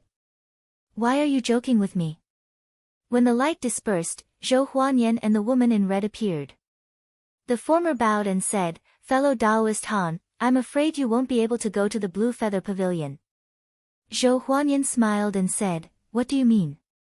Then, his expression changed and he asked cautiously, you're a disciple of Yu Xiao. Zhou Huanyan smiled and said, my cave abode has a unique scenery. Fellow Taoist Han, please come back with me and stay for a few days. As he spoke, he cast up to 100 rays of Dewey starlight and they came whistling down. He wanted to end the battle quickly and suppress Hans Wucheng. Hans Wucheng didn't have much experience in battles and he knew of Yu Xiao's reputation. He knew that he wasn't a match for him. In a moment of anxiety, he took out the jade booklet that Zhang Yan gave him and opened it. A torrential light of water burst out from within and when it reached the sky, it turned into a huge wave and rushed up. Zhou Huanyan felt the vast mana within and his expression changed. He shouted and pressed down with all his mana. However, when it collided with the huge wave, it was like a mayfly trying to shake a tree or a mantis trying to stop a chariot. The starlight that was sent out was instantly dispersed and there was only a rumbling sound in his ears. He suddenly felt the world was spinning and he fell head first into the wave. Then, the light of water flashed and returned to the jade booklet. The item rolled and closed in the air and fell down. Hans Wucheng stretched out his hand and caught it. He looked at the woman in red again and saw that she was in a daze and didn't seem to have any intention to make a move. He didn't bother about her and urged his mana to go to the surface. Floating Astronomy. Chapter 1053. Outside the Baiyun Pavilion, Wei Zihong knew that there was no way to negotiate. He bowed to Feng Qingchang and was about to retreat. However, Feng Qingchang stopped him and said, Perfected One, please wait. Wei Zihong looked sideways and said, Perfected Feng, is there anything else? Feng Qingchang said, how about I make a gentleman's agreement with Perfected Wei? Wei Zihong said, Perfected One, please speak. Feng Qingchang pondered for a moment, then looked at him and said, if I lose this battle, I will naturally be at your disposal. If I am lucky enough to win against Perfected Wei, please release my junior brother Hu. Is that okay? He understood that even if he defeated Wei Zihong, he might not be able to capture him, let alone break the Baiyu Mountain Gate. In the end, he would not be able to achieve his goal, so he had to say this first. Wei Zihong nodded readily and said, let's do it this way. After receiving his answer, Feng Qingchang bowed with a Dao salute and retreated. He only stopped a few kilometers away. Looking at the other side, he could not help but think of a countermeasure. As a Yuanying third-stage cultivator of the Nanhua sect, he could travel with 18 kinds of strange beasts. However, the more strange beasts he carried, the more magical power he would consume. Moreover, he had to appease and get close to each kind of strange beast in order to cooperate with his sect. In his opinion, it was not bad to have 3 to 5 of them. There was no need to have more, and it would not be able to unleash the full power of the strange beasts. If he thought that the methods were lacking, he could use the soul essence talisman instead. He had repeatedly reminded his juniors not to be greedy and only to seek refinement. However, few people could listen and had always been blindly pursuing quantity. On the battle formation, he had to have a target. He had to use different strange beasts to deal with different opponents. He knew that Wei Zihong had a treasure, but no matter what method he used, as long as he knew in advance. It was not that there was no way to deal with it. When he achieved the Dharmakaya, he had once refined a pair of yin-yang double snakes, which was one of the few in the world. From then on, it was as if he had 2 lives. Now, the body of the snake was inside while the other was outside. Even if this Dharma body was destroyed, it could still be reborn in another place. Unfortunately, after using this method, he would no longer be able to control snakes and pythons in the future. But compared to the chance of achieving the grotto heaven in the future, it was worth it. Wei Zihong's expression was solemn. In the Donghua continent, those who could cultivate to the 3rd stage of Yuanying were not easy to deal with. The other party already knew that he had a true treasure. Yet, he still dared to come forward and ask for a duel, so he must have something to rely on. Perhaps he had a true treasure on him, or perhaps he had a backup plan to deal with him. He absolutely could not be careless, and had to be careful. He suppressed the thought of taking out the sun-embracing axe and decided to test the waters first, just like how he would in a fight between peers. But he had not. Of Feng Qingchang had already cast a spell, and a huge toad leaped out from behind him. Feng Qing Feng's Wu. An A to B. A, Yang, He, Wu. Wei Zihong sensed that there was a fishy smell in the sand and suspected that there was a strange poison in it. He pulled on the reins and the inky flood dragon beneath him roared, raised its head, and arched its back. He flew above the clouds and easily shook off the yellow sand. Feng Qingchang did not chase after them. Instead, he commanded the toad to bite left and right. Soon, within a radius of 100 li, very quickly, within 100 miles, it was filled with such filth. Wei Zihong couldn't see what the goal was. He thought that as long as he escaped far away, wouldn't all his plans be for naught? Unexpectedly, there was a puffing sound from the yellow sand. Small toads with sharp heads and thin tails and thin wings jumped out. With a push of their legs, they all jumped into the sky. Wei Zihong looked and said, "So, it's a toad. This thing could absorb the essence of cultivators." Although it wasn't much to him, if there were too many of them, it would be troublesome. Stepping lightly, the black flood dragon spat out a cloud of black smoke. The toads didn't care and charged into it. In a short while, countless insect corpses with burnt wings fell from the sky. Seeing that more than half of them hadn't been killed, he took out a flute from his sleeves and placed it by his mouth. With a light blow, it gave off a melodious tune. All of the flying bugs fell down like they were drunk. Feng Qingchang thought to himself, "I've heard that this Yaoyin sect leader is the master of the sect's most important weapon. Who knows how many magical weapons she has on her?" Back when we were breaking the formation of the Devil's Cave, the people of the Devil's sect were beaten to the point that they were unable to fight back. I have to be careful. I can't be too greedy. It won't be too late to use my killing moves after I slowly use my methods. He made a hand sign and numerous toads flew out from the yellow sand. They came one after the other, looking endless. Wei Zihong frowned. If he didn't bother, then in a short while, the toads would swarm over. Although they might not be able to hurt him, they would be annoying. Thus, he had no choice but to destroy the source. However, this action put him in a disadvantageous position. This person wasn't famous. Who would have thought that he would gain the upper hand in just one move? He shook his sleeves and threw out tens of bolts of lightning, wanting to break the yellow sand. Feng Qingchang wouldn't let him have it so easy. He waved his hand and threw out tens of bolts of lightning. The two collided and were dissolved in midair. However, at this moment, he felt the sky darken and then a strong wind pressed down. He raised his head and saw that the black flood dragon had taken advantage of the moment he attacked to attack. This thing was over 100 feet long, its body was covered in wet scales and it didn't look easy to deal with.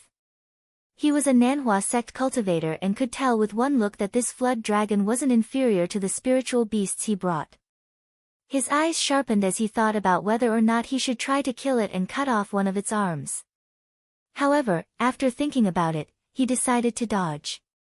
His body shook slightly and he turned into smoke and flew away. After cultivating the technique, even if a cultivator didn't purposely cultivate the technique, he would still be able to fly extremely fast. The black flood dragon was intelligent. After following for a while, it realized that it couldn't catch up and was afraid that it would be tricked, so it turned back. At this moment, Wei Zihong had already used the astral wind to clean up the yellow sand toad. However, the person he was facing wasn't simple. He was stronger than all the opponents he had seen in the past. Even if it was just a test, he couldn't give his opponent a chance to attack. He took out a porcelain bottle from his sleeves and removed the stopper. He tossed it into the air. The bottle shook slightly and a wisp of yellow smoke came out. When it reached the top of the sky, it immediately formed a giant hand. With a flip of its palm, it slammed down with endless pressure. This item was given to him by the Clear Feather sect leader, Tao Zhenhong, when he was in the Fengling Ocean. The bottle contained the fifth earth essence qi. It only needed a spell to form the black-yellow hand. Feng Qingchang saw that the sky above was almost covered by the hand. He didn't want to waste his spiritual energy to block it. He opened his sleeves and floated away on a cloud. Wei Zihong reached out and pointed. The mouth of the bottle tilted, and the black-yellow hand immediately changed direction. It swept over again. After dodging a few times, Feng Qingchang felt that if he didn't fight, he could only fly away. However, it was useless. He was the one who came to fight. Even if Wei Zihong didn't move, he could only return obediently. In that case, the only choice left was to break the porcelain bottle. He flicked his sleeves and threw out the 10,000 beasts collar. As the red light spat out, there was an eagle's cry. A golden hooked beak, large wings, and a brown tail leaped out. With a flap of its wings, it flew up and circled towards where Wei Zihong was. Then, he made a hand seal and blew lightly. A strong wind was generated, spinning and whistling. Like a tornado, it collided with the black-yellow hand and instantly dispersed it. Wei Zihong glanced at the black-yellow hand and said to the black flood dragon, "Go deal with him. Be careful, don't let him finish you off." The black flood dragon hissed. It rushed towards the black-yellow hand. He stretched out his hand and pointed at the porcelain bottle, wanting to condense the black-yellow hand again. However, at this moment, the protective treasure light on his body suddenly shone brightly. With a snap, it actually shattered. Then, he saw a green shadow charging over at an incomparably fast speed. He narrowed his eyes and didn't panic. He raised his finger and flicked. The green light wailed and flew far away. Only now did he see clearly that it was a green bird. However, it was only the size of a thumb. Such a small thing could actually break through his protective treasure light. If it rushed out while he was fighting with his opponent, it would be impossible to guard against. He used his Xian Qi and released the protective treasure light. When he was about to use the porcelain bottle again, he saw that the green bird chirped and actually pecked with its beak. The kingfisher chirped and actually pecked the bottle away. Then, it turned into a green shadow and returned to Feng Qingchang's side. It transformed into a cute and lovely girl in green. She rubbed her shoulder and pouted as she handed the porcelain bottle to the former. She said in a wrong tone, "Master, that person is so powerful. I was almost injured by his mana." Feng Qingchang picked up the bottle and shook it. He said from afar, "Fellow Wei, I'll temporarily accept this item." Wei Zihong smiled and said indifferently, "It's fine. I'll leave it with you first. I'll take it back myself later." Even if this item fell into the opponent's hands, it couldn't be used without the incantation. This time, he was able to force the opponent to release the green bird. Even if he lost this treasure, it was worth it. While the two were talking, there were roars coming from the side. A flood dragon and a black-yellow hand were fighting fiercely. However, the flood dragon seemed to be at a disadvantage. Wei Zihong only took a glance and didn't pay much attention to it. This flood dragon was brought out from the Duzhen Hall. It was strong and tough. Even if it wasn't the black-yellow hand's opponent, it was enough to resist for a long time. He shook his body and a mysterious cloud rose above his head. There was a pill inside. It was so dazzling that one couldn't look at it directly. Outside, there was a surging tide of smoke that spread for a few miles. Feng Qingchang looked at it carefully for a moment. He didn't recognize this profound pill-tide smoke. He thought, the Yaoyin clan hasn't appeared in the 9 continents for a long time. There's no way to know his background. I can only deal with him carefully later. He wanted to test him a few more times. However, Wei Zihong didn't give him the chance. Behind him, the tide of smoke rose like a river crashing against the shore. Feng Qingchang seemed to want to test his magic power. This time, he didn't dodge. He took out the incantation. Immediately, the shadow of a black turtle appeared on his body. It raised its head and neck. Its body was 100 feet wide. It was as big as a hill. Its 4 legs were nailed to the ground. It was like a rock in the middle of a river. No matter how the tide of smoke brushed against it, it didn't move. However, this layer of attack was not over. The profound pill flashed and a golden light shone. Suddenly, there was a thunderclap. The shadow of the black turtle let out a silent wail. In just a moment, several golden lights struck it until it dimmed. Feng Qingchang was slightly surprised. This was the soul of a black turtle. It wasn't a real body. It was expected that it couldn't withstand the opponent's attack. However, he didn't expect it to collapse so quickly. It was obvious that the strength of the magic power was beyond his expectations. Feeling that he couldn't just sit and wait for death, he had to fight back. He opened his sleeve and released a 6-armed white ape. With a roar, it jumped up from the cloud. At the same time, it took out the incantation and used the heaven and earth seal technique. Wei Zihong's body stiffened. However, he didn't release the technique. Instead, he raised his hand in front of him and also used the heaven and earth seal technique. At the same time, the profound pill on top of his head rotated and shot out dozens of golden lights. Feng Qingchang's expression stiffened. He was also frozen. For a moment, although the two of them could still use their magic power, neither could leave far. Feng Qingchang's eyes flashed. With their magic power, they would no longer be able to restrain each other after 2 or 3 breaths. However, the most dangerous situation was also the easiest to create an opportunity. Perhaps he wouldn't even need to trick the opponent into taking out his treasure. He would have the opportunity to win the battle. After thinking for a while, he made a decision. With a low murmur, he didn't know what she said, but the blue-feathered woman behind him suddenly turned back into the body of a kingfisher and shot out like an arrow. Her target wasn't Wei Zihong, but the inky flood dragon. In the blink of an eye, she came close and ruthlessly pierced the flood dragon's neck. She actually pierced a deep bloody hole and drilled into it. The flood dragon let out a pained roar and rolled on the cloud. The big turtle broke away from its opponent, flapped its wings and rushed towards Wei Zihong. There was a flash in the sky.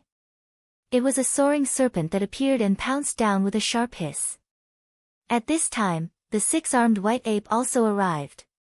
In an instant, the 3 strange beasts pounced at him at the same time. Feng Qingchang's gaze was fixed in front of him. He didn't care that the shadow of the black tortoise around him was almost broken. Although the 3 beasts each had their weaknesses, they each had their own magical powers. When they worked together, even if the opponent took out a treasure, it would be useless. As long as he could tear apart the layer of magic power on the opponent's body, this battle would be his victory. Wei Zihong looked on coldly. The two of them were originally testing each other, but they didn't expect the situation to change so quickly. In the blink of an eye, it was the moment of life and death. His figure stood ramrod straight, and he didn't even take out a single magic treasure. Only a shapeless gust of wind suddenly appeared beneath his feet. Looking from afar, a long void chi soared up behind him, and it merged with the clouds. It was indistinct, and it looked like a coiling dragon shadow. Then, he raised his hand. With a rumble, the six-armed ape that leaped over first seemed to be hit by an invisible force and actually rolled out. This was the Myriad Origins transformation technique. Back then, Grandmaster Yao Yin, Yi Jiuyang, used a mysterious technique that could integrate external qi into one's mana. And with the help of Zhang Yan, he refined the dragon monarch's blood essence. Just now, this attack was equivalent to a blue dragon swinging its tail. How could the big ape withstand it? With just this attack, it was already bleeding from its 7 orifices and was heavily injured. Suddenly, he felt his body sink. He looked up and saw that it was the claws of the giant venomous serpent. However, when it collided with the gust of wind, dense layers of hard scales appeared, and it couldn't move at all. His face turned cold and he waved his sleeve again. The gust of wind rose up and another loud sound was heard. The giant venomous serpent wailed as its bones were broken and its wings were broken. It fell from the cloud. The soaring serpent saw that the situation wasn't good. Before it could leave, the gust of wind had already entangled it. Wei Zihong just pretended to grab at the air and an invisible force squeezed him from all directions. With a wail, the soaring serpent was crushed to death. Floating Astronomy. Chapter 1054. Feng Qingchang's protective black tortoise soul essence was already on the verge of shattering. At this moment, under the repeated attacks of the golden light, it finally collapsed. It turned into specks of spiritual light and flew away. The layer of protective treasure light was also quickly torn apart. He sighed and with a thought, hundreds of green feathers flew out from his body, each shining with a strange light. They fluttered and blocked the remaining rainbow lights. At this moment, the emerald bird flew back and turned back into a green-clothed girl. She looked at the dragon-shaped void chi surrounding Wei Zihong, pulled his sleeve, and said timidly, "Master, this person's magic power is hidden with the power of a dragon. Master, please take me and leave first." Feng Qingchang, however, remained unmoved and said with a firm tone, "There's no need to be afraid. Even though Sage Wei's Dao art is powerful, I can see that his astral qi can't reach far. Moreover, such a powerful art consumes quite a lot of magic power, so he definitely can't maintain it for a long time." Although he said that, he had lost 3 strange beasts in a row. He had already used up more than half of his methods and he didn't have much to rely on. He checked the remaining spirit tablets and talismans on his body and found that there were still many left. He made up his mind. Wei Zihong's body abruptly felt lighter, and he'd escaped from the shackles of the heavens and the earth. He swept the surroundings with his gaze and saw that the bloody hole on the neck of the dark Wyrm had already healed and new scales had grown out, so he shouted out in a low voice to summon the dark Wyrm over. When the black flood dragon heard the call, it immediately turned into a black smoke and came to his feet. He took a step forward and landed on the head of the flood dragon. Then, he leaped into the clouds and charged toward where Feng Qingchang was. The strange beasts released by this opponent were either injured or killed by him. At this moment, his momentum was at its weakest. He should go all out and defeat this person in one go. Feng Qingchang saw him coming over and took out a talisman. He crushed it in his hand and a magpie shadow appeared under his feet. The wings flapped and a strong wind was stirred up, sending him and the green-clothed girl into the sky. When Wei Zihong saw this, he shouted. The flood dragon below worked even harder and swung its body. It also increased its speed and chased closely behind. His eyes were firmly fixed on his opponent's back. Even if he couldn't catch up to him for a while, he had to maintain enough pressure to not give him any chance to catch his breath. Feng Qingchang saw that the profound light was getting closer and closer and said, Cui Xian, can you break through Sage Wei's layer of stellar energy? The green-clothed girl shook her head. Just now, among the three beasts, the soaring serpent was proficient in breaking spells, and even it could not do anything to the astral winds. She couldn't take it anymore. Feng Qingchang thought for a moment, then took out a foot-long crimson spike and said, then we can only use magic tools to break it. This item was called the Een Crane Chisel, and it was personally refined by him using the sharp beak of a 1,000-year-old crane and numerous precious herbs and spirit materials. Since the day the treasure was formed, it had always been kept by its side to be nourished.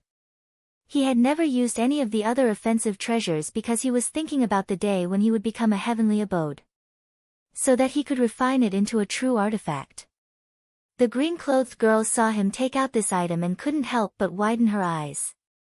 She seriously said, Master, the treasure thorn won't be able to break that person's fa li. Feng Qingchang said, how would I not know?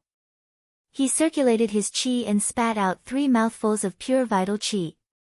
In a flash, the spike spat out spiritual splendor, and there was a bright light that seemed to have become sharper. Seeing this, the girl in green was very anxious. She grabbed his hand and said, Master, please stop. This will hurt your foundation. Feng Qingchang said solemnly, only then will there be a chance to break the opponent's fa li, otherwise how can we talk about winning? If I lose this time, even if I don't hurt my foundation, what can I do when I return to the sect? The green-clothed girl was startled and slowly let go of his hand. As someone by Feng Qingchang's side, how could she not know that the only thing the former hoped for was to improve his cultivation? If he lost this battle, not being able to save Hu Sanquan was secondary. Some people in the sect would definitely use this as an excuse to criticize him. Although it wouldn't shake his foundation, it would be impossible for him to enter the heavenly abode again. While the two of them were talking, Wei Zihong had already shortened the distance between them.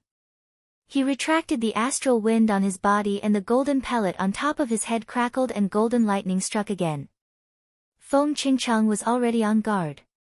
He took out a white jade feather fan and lightly waved it, dispersing the attacking lightning without a trace. However, a lot of the feather in the fan flew away, making it look smaller. At the same time, he said, Cui Xian, cover for me. The green-clothed girl heard him and lightly shouted. She transformed into the body of a kingfisher and shot out. She was 1,000 feet away in an instant. Wei Zihong's eyes turned and he slapped his hand. The kingfisher suddenly felt danger and all the feathers on its body stood up. It actually chirped and flapped its wings to fly up. Just now she dodged, an invisible astral wind swept from below and a dull echo came from the atmosphere. It startled the kingfisher into chirping and flew back to where Feng Qingchang was as if it was escaping. Wei Zihong saw that it was difficult to catch it again, so he no longer paid attention to it. This life-transforming art was indeed as the opponent expected. It consumed a lot of spiritual power, but this cultivation method seemed to be very compatible with his own cultivation method. Along the way, he had never encountered any difficulties. It was even smoother than cultivating the Xian Core Chaoyan. He had already practiced it to the point where he could freely release and retract it. Feng Qingchang took advantage of the time when the kingfisher attacked the opponent and took the opportunity to quench the Een Crane Chisel with his qi essence. With a stroke, it turned into a wisp of smoke and disappeared into the air, ready to be used as a killing move at a critical moment. With another wave of his hand, 4 talismans flew out. A burst of spiritual light flashed and 4 green flood dragons flew out. However, their figures were illusory and real at the same time. They all had the appearance of spiritual essence. Seeing this, the inky flood dragon seemed to be stimulated. With a loud roar, it rushed forward and tore at it. Wei Zihong didn't pay attention to it. He raised his sleeve and 3 silver pellets shot forward. Feng Qingchang waved the feather fan and fanned it down.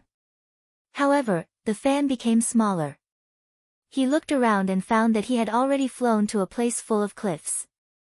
Although this place was full of high mountains and dangerous peaks, which was not conducive for him to move around, he did it on purpose.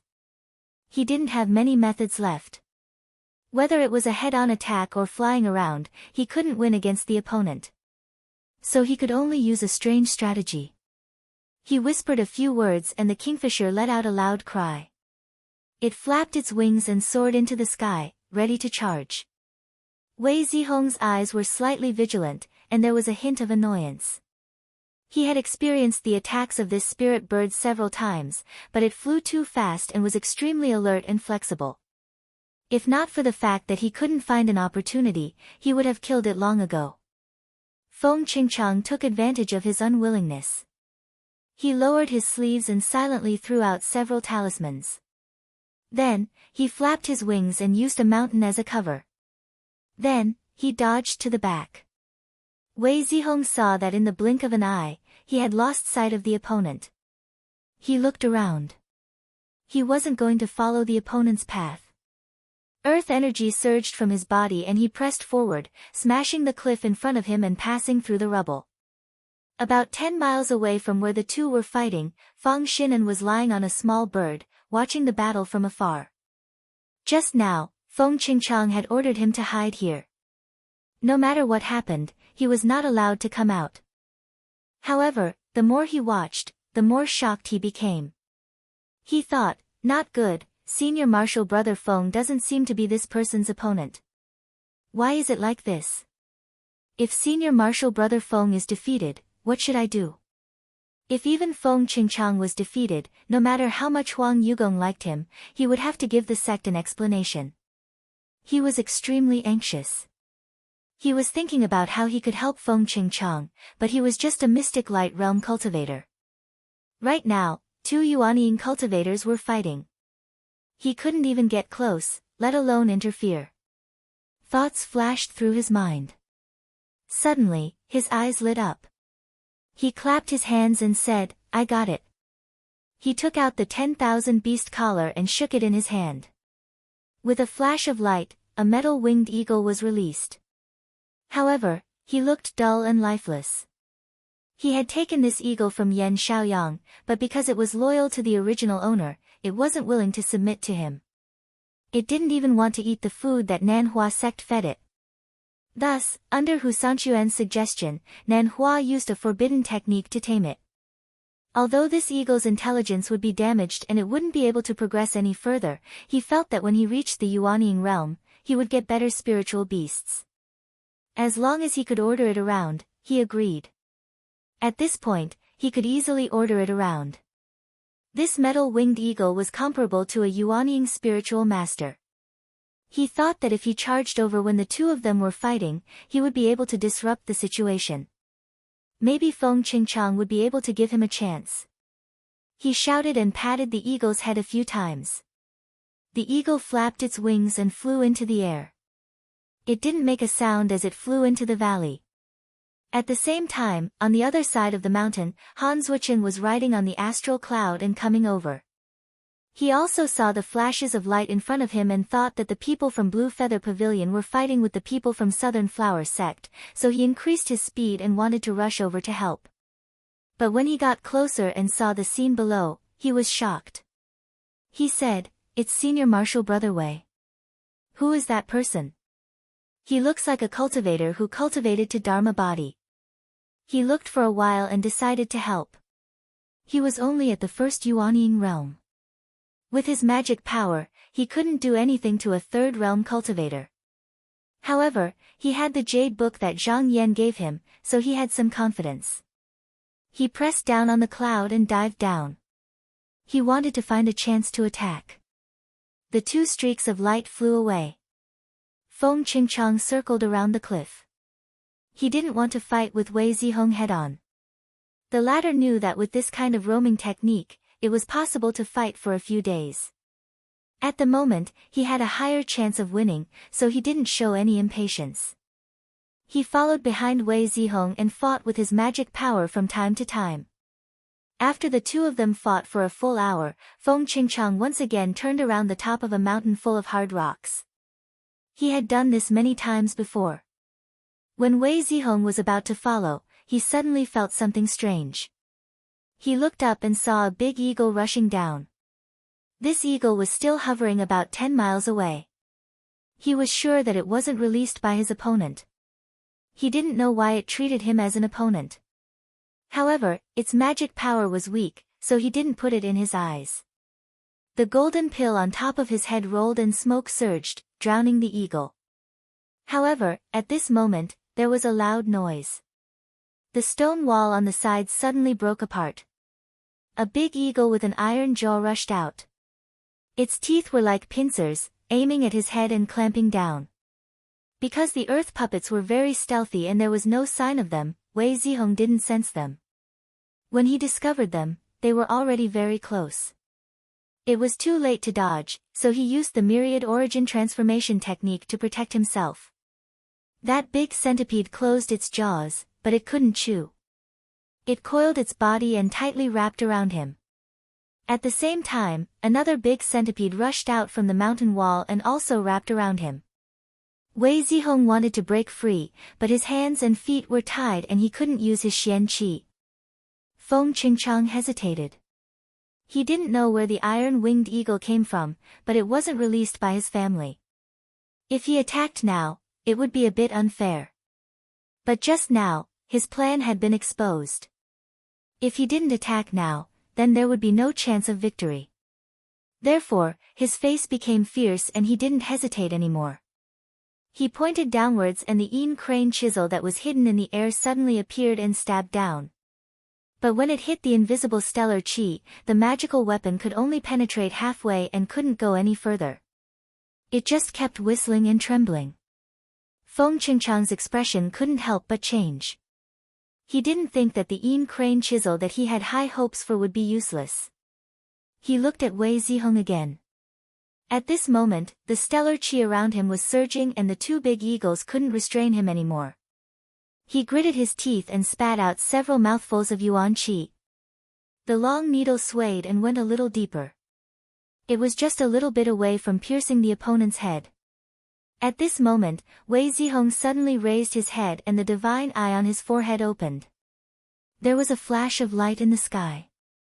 At this moment, Feng Qingchang couldn't help but be distracted and his movements slowed. Wei Zihong took advantage of this opportunity and shouted. He opened his hands and scattered the two big earthworm souls. Then, he swung his sleeve and threw out dozens of thunder pearls. The emerald bird shrieked and turned into a girl in green. She opened her hands and came up to block in front of her. Feng Qingchang had already woken up from his stupor. Seeing her like this, he couldn't help but exclaim, Cui Xian. Seeing that she didn't dodge at this moment, if she was hit, she would definitely die. He turned into a beam of light and went past her to take the initiative to meet the thunder pearls. As the thunder roared in the air, his Dharma body also turned into ashes. In a cave dozens of miles away, a spirit snake that was lying there suddenly woke up. From its mouth, wisps of clear smoke slowly condensed into a human figure. As the figure became clearer and clearer, the snake also seemed to have dried up and its body shriveled up. In the end, only an empty skin was left. Feng Qingchang opened his eyes and stood firmly on the ground. He said, "This battle isn't over yet. If I rush over now, as long as I'm careful, Wei Zihong will definitely be unprepared. Who knows, I might still have a chance of winning." He shook his sleeves and headed outside. However, before he could leave the cave, he saw a Taoist in a luxurious robe flying towards him. As if sensing his gaze, this person also looked over.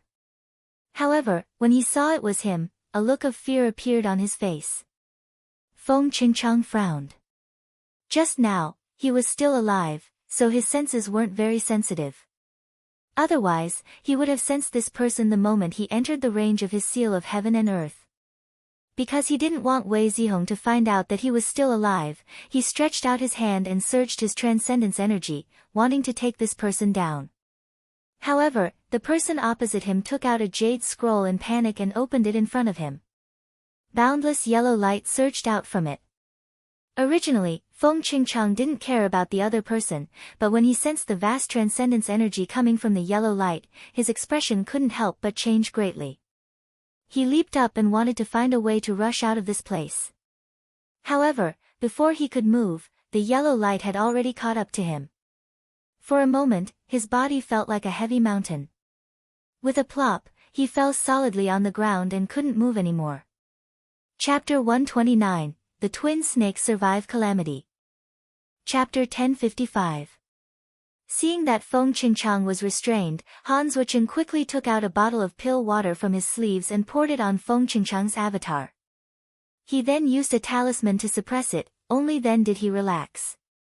He wiped the sweat off his forehead and released a few formation flags to temporarily seal this area. Then, he came out to find Wei Zihong.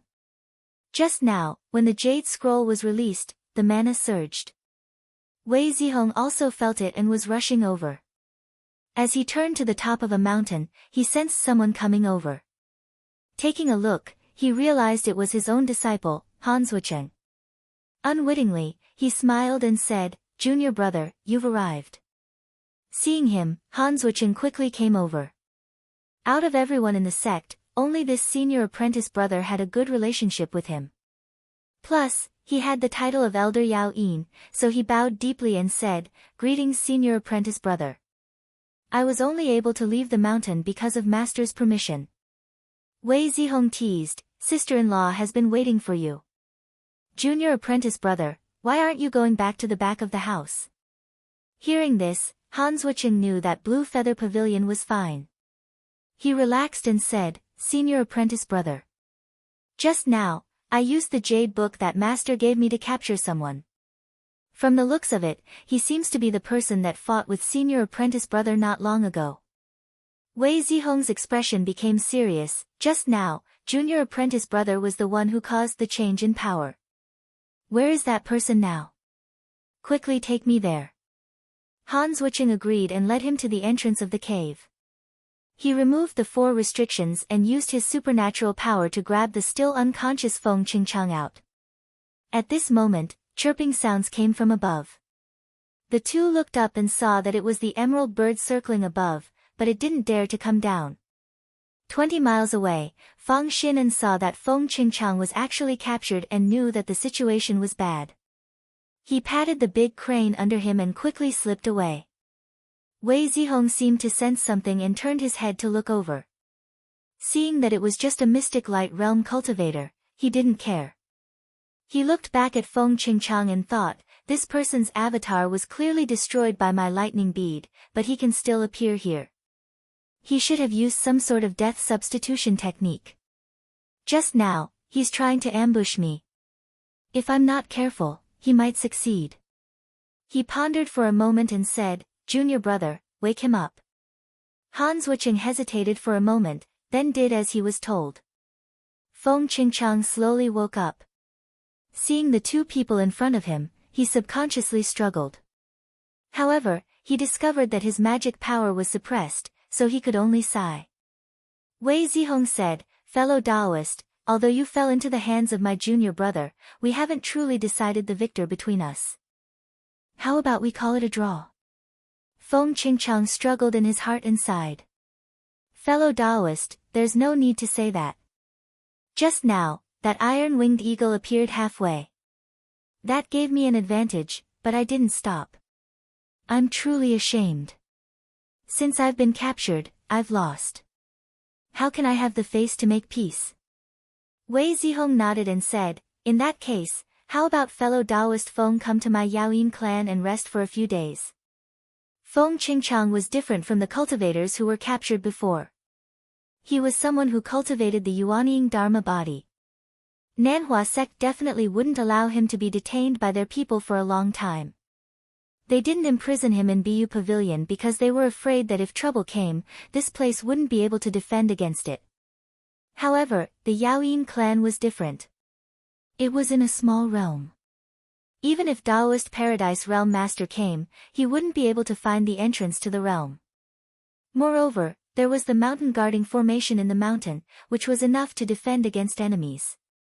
Feng Qingchang said calmly, "Just now, since we've made an agreement, I'll naturally let fellow Taoist do as you please." He then looked up at the sky and said, "Cui Xian, I'm fine here. You can go back first." The emerald bird could tell that Wei Zihong didn't have the intention to take his life. It chirped twice and flew east. Wei Zihong smiled and said, "Fellow Taoist Feng, you've wronged me." He waved his sleeve, and a gust of strong wind moved Feng Qingchang onto the back of the black flood dragon. He then said to Han Zuocheng, "Junior brother, I'll return to the Yaoyin clan first. I'll return after I've settled fellow Taoist Feng down." Han Zuocheng bowed and said, "Senior brother, do as you please." Wei Zihong stepped on the flood dragon's head, and the black flood dragon soared into the clouds. In a short while, it disappeared into the wilderness. After Fang Xinan left Bu Pavilion, he fled all the way back to the mountain gate. However, at this moment, he was panicking. Before he could think of how to get past this stage, he saw a Taoist boy standing in front of his cave abode. He recognized that it was the boy who accompanied his teacher, and his expression tensed up. "Junior brother, why are you here?" The boy said happily, "Senior brother, you're back. Old master ordered me to call you over." Fang Xinan's heart skipped a beat, but he forced himself to calm down. "Has master come out of seclusion?" The boy replied respectfully, "Yes, master came out of seclusion this morning." Fang Xinan said, "You go back first, I'll be there in a while." The boy bowed, got onto the back of a sparrow, and flew away.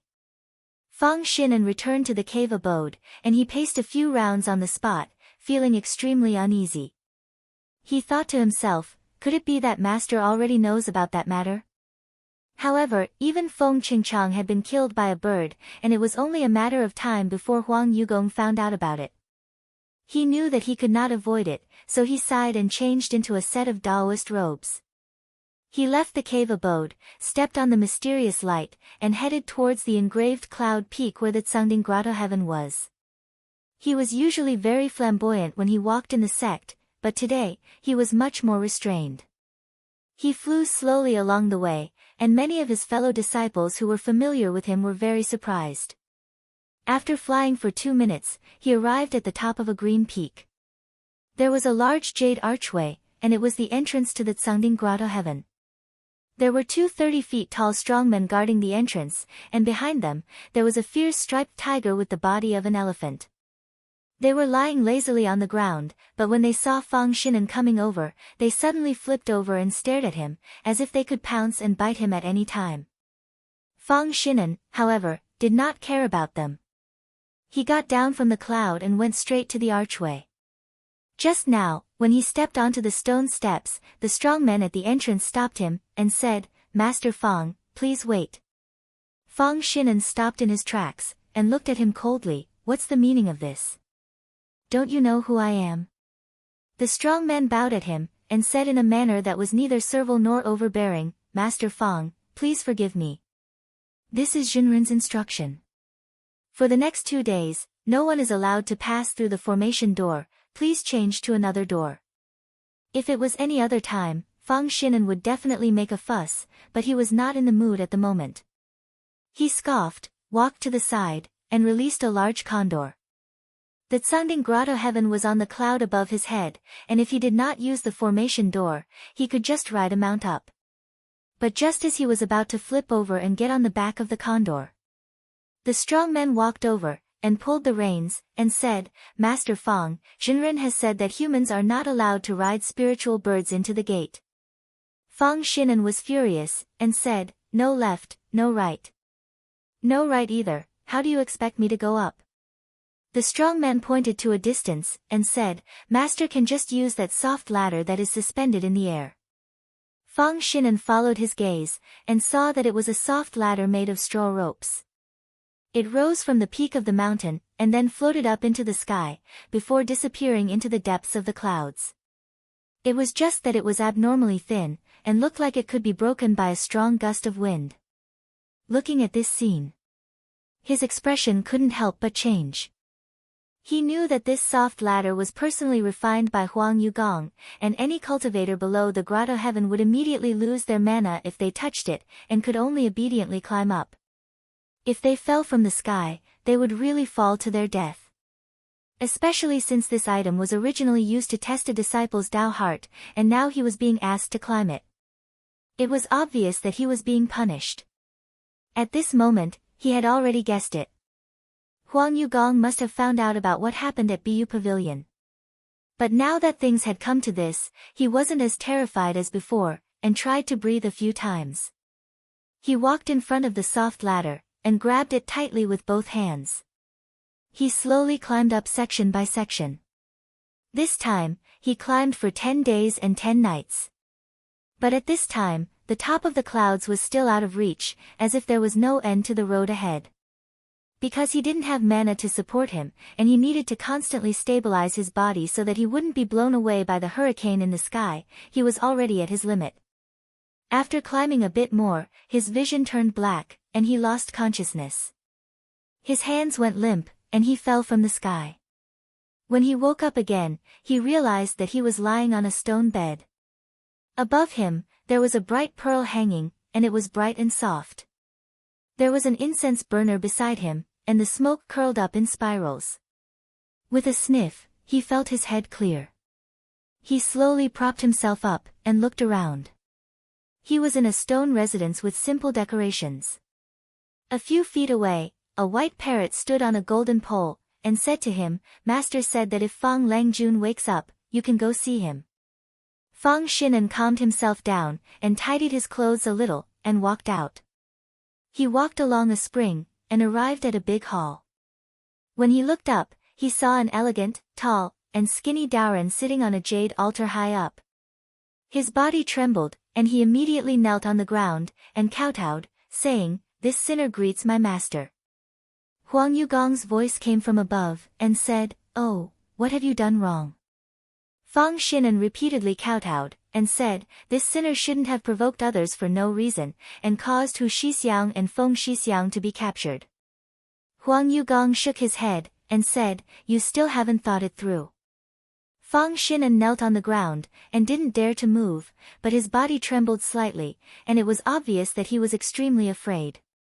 Huang Yugong sighed. He had always been very lenient towards his own disciples. Although he wanted to punish Fang Xinan, when he was in front of him, he couldn't bear to do it, and said, "Just now, you have walked the heaven stairway, and it can be considered as a death sentence. There is no need to talk about what happened before." Fang Xinan raised his head in surprise. Huang Yugong said coldly, "I haven't finished."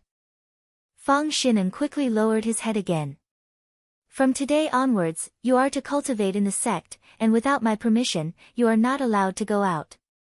Otherwise, you can get out of the sect." Fang Xinan let out a sigh of relief, and a feeling of being reborn after a disaster arose in his heart. He kowtowed heavily, and said, "This disciple obeys." Huang Yugong waved his hand, and Fang Xinan felt as if he was pardoned. He kowtowed again, and then left. Watching the disciple leave, Huang Yugong thought for a moment, and then said to the boy beside him, "Go and invite spiritual master Yuan here." After the time it took for an incense stick to burn, a scarlet feather floated into the cave, and landed on the praying mat in front of him, and then transformed into Yuan Qi Wang. He bowed, and said, "Brother Yugong, why did you summon me here?" Huang Yugong returned the greeting, and said, "I won't hide it from Brother Yuan Qi. A few days ago, a disciple of my sect had a dispute with Blue Feather Pavilion, but later on, a disciple of Bright Nether Lake intervened, and I and several disciples of our alliance were captured." Yuan Qi Wen raised his eyelids, and asked in a deep voice, "Who was captured from my sect?" Huang Yugong said, "It was my sect's disciples, Hu Sanquan and Feng Qingchang." Yuan Qi Wen looked up, and asked, "What happened?" Huang Yugong gave a rough account of what happened. Hearing this, Yuan Qi Wen frowned, and said, "This is not easy to deal with. What does Brother Yugong want to do?" If it was only Hu Sanquan, they could suppress this matter for now, and then slowly find a solution. But there was a third-degree cultivator among them, and they couldn't pretend to be deaf and mute. If they mishandled this matter, the Southern Flower sect would lose all face. Huang Yugong said, "If I go to talk to a junior, it will be beneath my status, so I want to talk to spiritual master Zhang." Yuan Qi Wen was surprised, and said, "Brother Yugong wants to go to Qinsang school?" Huang Yugong shook his head, and said, "No. In another half a month, it will be Spiritual Master Yuling's ascension ceremony, and he has invited fellow cultivators from all sects to attend the ceremony. I heard that Spiritual Master Zhang is among them, and I want to meet him at that time. Yuanzhuang stroked his beard and said, in the Celestial Palace, since I, Nanhua, am on Yu Xiao's side, I am not on the same side as the Yinsang sect. Zhenren Zhang might not give me face. Huang Yugong nodded, and said, I know this, so if I go, I don't hope to resolve this matter, but to discuss justice with him. Yuan Qi Wen's eyelids twitched, and he looked at Huang Yugong with surprise, and said, Dao friend, it is not easy for us to cultivate, so do not act rashly. Huang Yugong shook his head, and said, but if I don't stand up for my disciples and admit defeat, once this matter spreads out, the Southern Flower sect's reputation among the sects will plummet. Yuan Qi Wen didn't speak for a while, and after a long time, he said, that Spiritual Master Zhang is someone who can defeat Yan Changsheng. If Dao friend fights with him, what are your chances of victory? Huang Yugong laughed bitterly, and said, Dao friend is wrong. This time, I don't want to win, but to fight. Yuan Qi Wen thought for a while, and finally understood what he meant. He couldn't help but sigh, and said, so that's how it is. Brother Yugong has put a lot of thought into this. This conflict might have been between the South Flower sect and Bright Nether Lake sect, but the source of it all came from Blue Feather Pavilion. If you learn of this, all of the South Flower sect will be mocked for not being able to control a low-level sect in the past. And now, Huang Yugong dragged the Qinsang school into this matter, and wanted to elevate the dispute between the Southern Flower sect and Biu Xian into a dispute between the Southern Flower sect and the Qinsang school. Even if they lost this battle, it wouldn't damage their sect's reputation, and they might even be praised by the Yuxiao sections. Huang Yu said, that year, Spiritual Master Zhang fought with Yan Changsheng, and he used up a lot of energy. It would be hard for him to improve his cultivation for at least 100 years. Since this battle, only a few decades have passed, and Spiritual Master Zhang has not fully recovered his power yet. It's not like I don't have a chance. Besides, even if I can't win, I can admit defeat early, and I won't lose too much of my cultivation. And this time, the disciples of the Taihao and Yuxiao sects are also captured, and I can be considered to be standing up for them. Since the two sects are allies, I believe they will do something about it.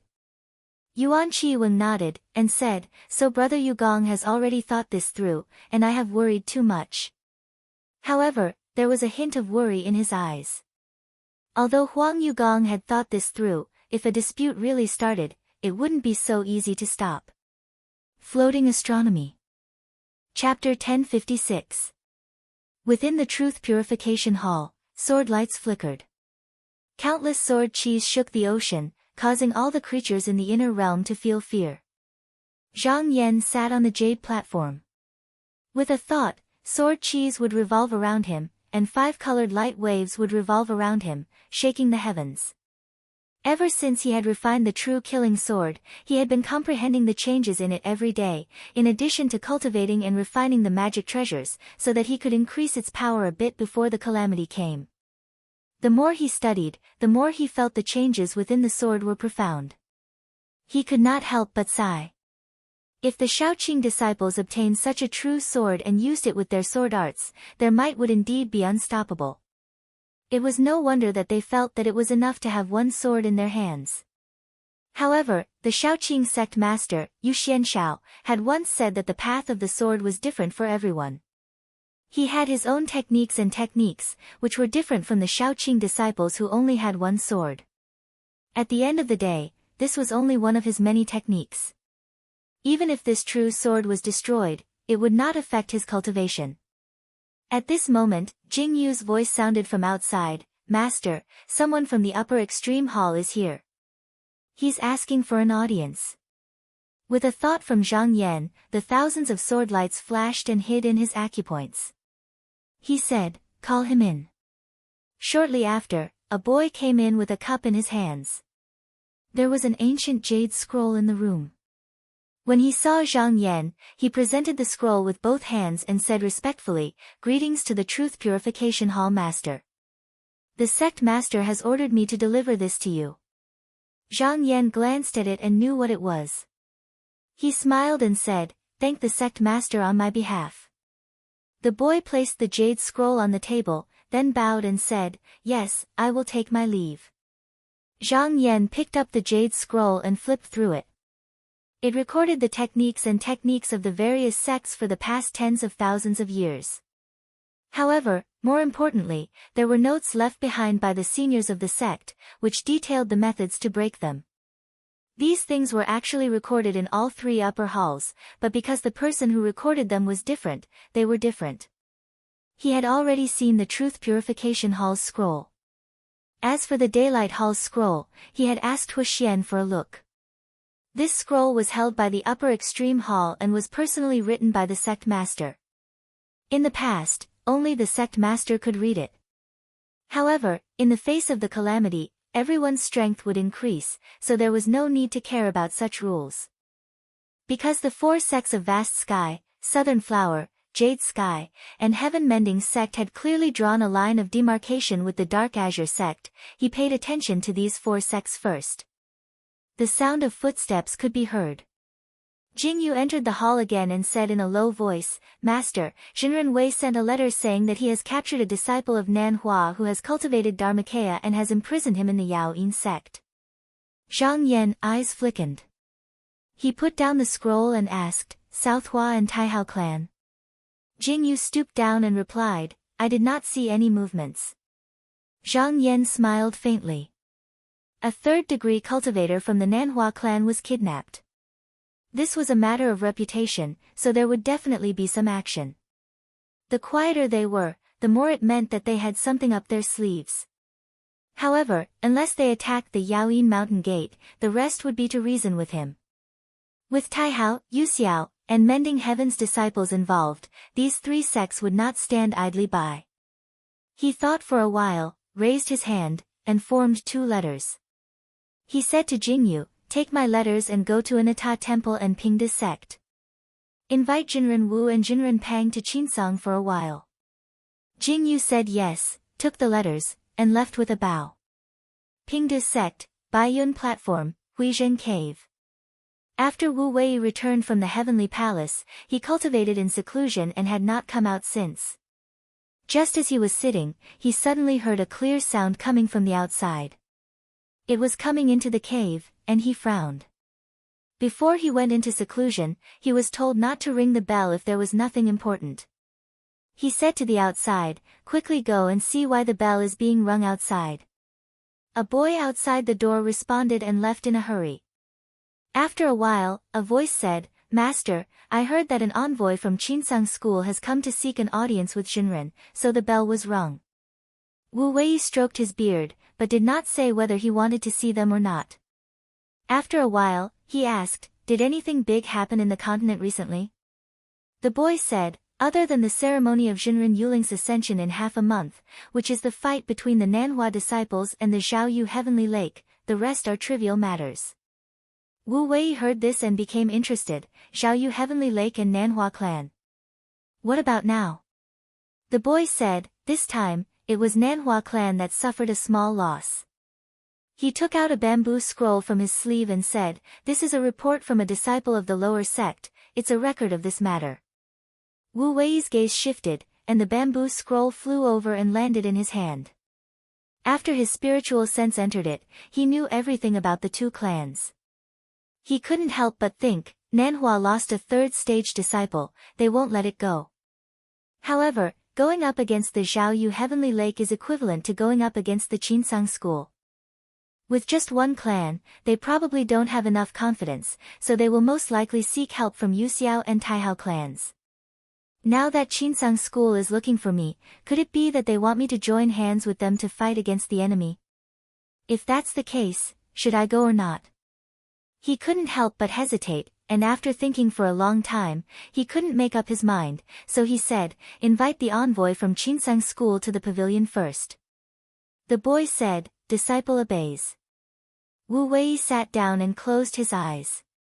His consciousness sank, and after a short while, a ray of spiritual light flew up from the top, heading towards an illusory place. After a moment of absent-mindedness, when he opened his eyes again, he was already in a deep pagoda that had an unknown height difference.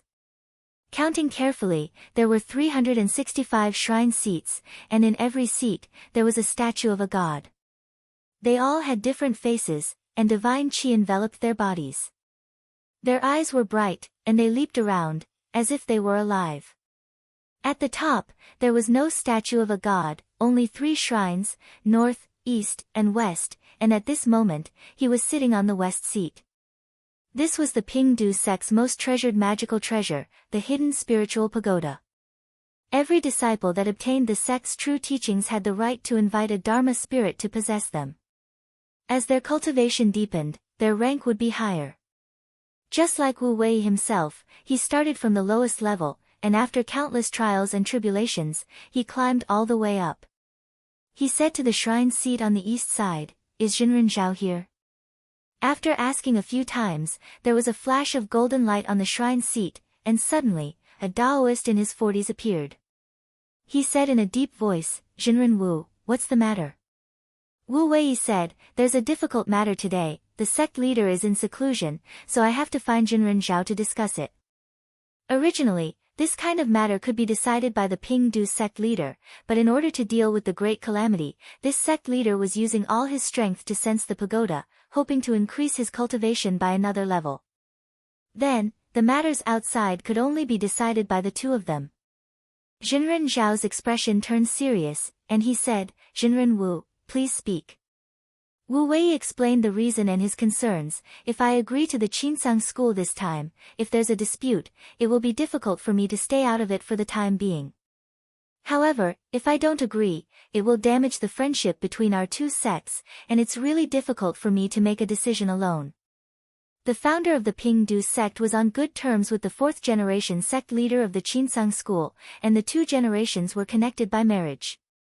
They had been friends for thousands of years. Although there were disagreements between the disciples of the 2 sects, they would always stand on the same side every time there was a major event. However, he felt that the Pingdu sect was closest to the Yuxiao school in the south. Previously in the Heavenly Palace, he had already disrespected them. This time, if he went along with them again, he was afraid that he would have to face the pressure of this sect alone. It was no wonder that he was so cautious. Although he was a perfected heavenly abode, he knew that the calamity was coming from the spiritual opportunity of heaven and earth and the situation in the continent, but he did not know when it would happen. He could only wait for the calamity to happen passively, afraid that if he made a wrong choice, the sect would be destroyed. Jinren Zhao could not help but fall into deep thought. After a long time, he said in a deep voice, "I think we should go." Wu Wei said, "Can you tell me the reason?" Jinren Zhao said, "Jinren, you have been to the meeting of the Heavenly Palace. Do you remember that other than the Pingdu sect, the Huanjin Temple was also roped in by the Qinsang school? If they want to use us this time, they will not only invite us, but also the Huanjin Temple.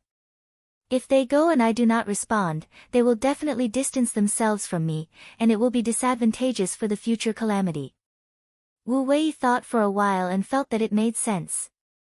If the Pingdu sect wanted to survive the calamity, they would still have to rely on the Qinsang school. In the past, it was only the Pingdu sect, so they could still control them, but now it was different. Jinren Zhao said again, "As for whether Yuxiao will vent his anger on me, I think there is no need to be afraid. The day of Jinren Yuling's ascension is not far away. After he leaves, in the southwest, only the Huanjin Temple and I will be the strongest. With our 2 sects as allies, what can others do to me?" Just now, Wu Wei had not thought of this. He thought for a while and nodded, "Not bad, not bad. It seems like we have to visit the Huanjin Temple more often in the future." Just as the two were discussing, thousands of miles away, Yuan Jianqing stepped into the boundary of the Pingdu sect. He looked at the mountains and swamps in front of him and said, "I hope I can find the last medicine used to condense the elixir here." Ever since he came to Donghua, he had spent more than 20 years traveling all over the continent. Now, he had gathered the 3 internal medicines, but among the 3 external medicines, he had found the Qi Ganoderma. As for the Diling Cave, he knew that it was a good place. However, The milk of tomorrow was not easy to gather, so it was mostly in the deep caves. Every time he found it, he would only get 1 or 2 drops, and it was not even of high quality. So now, more than half of it was still missing. However, during these years of traveling, he had also made some friends. Half a month ago, he received a letter from someone saying that there was a heavenly cavern with grains of sand in the southwest that produced high-quality milk of stone. So he came all the way here and wanted to explore it. He found a flat hill and landed. He shook his hand and released a talisman smoke into the sky. Then, he sat down and waited. After half a day, a beam of light flew over from afar. On it stood a middle-aged cultivator dressed in bright clothes with a silk belt around his waist. He looked down and laughed. He landed and cupped his hands together. "Fellow Taoist Yuan, I just now had something to do, so I came late. Please forgive me." Yuan Jianqing got up and returned the bow. "Fellow Taoist Wang, you're too polite. I came abruptly." Cultivator Wang said, "You're too kind. I won't hide it from you. The heavenly cavern with grains of sand that I mentioned was occupied by a few cultivators a few days ago. Their magic power is not weak. I was thinking of finding a few more fellow Taoists to go there." "Fellow Taoist, you came at the right time." Yuan Jianqing nodded slightly. He didn't say anything more and asked directly, "Then when do we leave?" Cultivator Wang was startled. Then, he smiled and said, "So fellow Taoist is anxious. All right, I'll take you to meet a few other Taoists. If they don't have any objections, then we can leave in 3 days at most." Yuan Jianqing agreed. He hadn't returned to his sect yet, so his identity as a Qinsang school disciple wasn't useful yet. Moreover, this was his sect's territory. If he wanted to do things more conveniently, it would be useful to get to know a few more people. The two of them got on a beam of light and flew southeast. After walking for half a day, they landed in a city that occupied a large area. Cultivator Wang called out from outside. Not long after, several people came out to greet them. The one in front was wearing the uniform of Pingde sect. Cultivator Wang transmitted his voice to Yuan Jianqing. "This person is a disciple of Pingde sect. His surname is Yu and his name is Boang. As long as he can gather the external medicine and condense the core, he will have a chance to invite a Dharma spirit to possess him. We mostly rely on this person to travel around here. However, this fellow Taoist loves to listen to flattery, so we can't offend him later." After saying that, he walked up and chatted with Yu Qing for a while. Then, he introduced Yuan Jianqing to everyone. After exchanging some polite greetings, Yuan Jianqing followed everyone into the city. Then, he found an opportunity to ask Cultivator Wang in private, "Since fellow Taoist Yu is a disciple of Pingdu, why did you go out to look for clear stone milk?" Cultivator Wang replied, "Fellow Taoist Yu's master was killed by a cultivator of the devil sect. He had many fellow disciples and didn't receive many benefits, so he had to find the external medicine himself. Fellow Taoist, don't worry, there are plenty of clear stone milk in the heavenly sand cave. You won't be missing out on your share." Yuan Jianqing nodded. Just now, when he saw Yu Boang, he felt that there was something strange about this person, so he secretly paid attention to him. Over the next 2 days, a few more people came to this place. Every day, Yu Boang would hold a banquet to entertain them. Sometimes, he would even generously give out medicinal pills, which made him quite popular. On the 5th day, it was finally time to set off. Yuan Jianqing and the others rode on a beam of light and headed toward the heavenly sand cave. After walking for a few hours, they saw a huge pit below them. The stone walls were covered with vines. On the west side, there was a cave that was about 6 shang high. Crimson smoke billowed out from it. At the top of the cave, there was a river that flowed with a waterfall. The water that flowed down was all poured into the cave, and there was no sign of overflowing. It was obvious that the cave was incomparably deep. Yu Boang pointed down and said, "This is the heavenly sand cave. My senior brother found the clear stone milk here, but the last time I came here, this place was occupied by a few rude and unreasonable cultivators. They insisted that this was their home, so I had to leave when I was alone. Cultivator Wang said, fellow Taoist Yu, with so many of us here, do we still need to be afraid of these two? If they don't know what's good for them, we'll just kick them out. Yu Boang laughed and said, I was just about to rely on everyone. Once I find the clear stone milk, I'll definitely need everyone's help. After he said this, everyone loudly agreed. Yu Boang waved his hand, and everyone followed him inside. Only Yuan Jianqing deliberately stayed a step behind.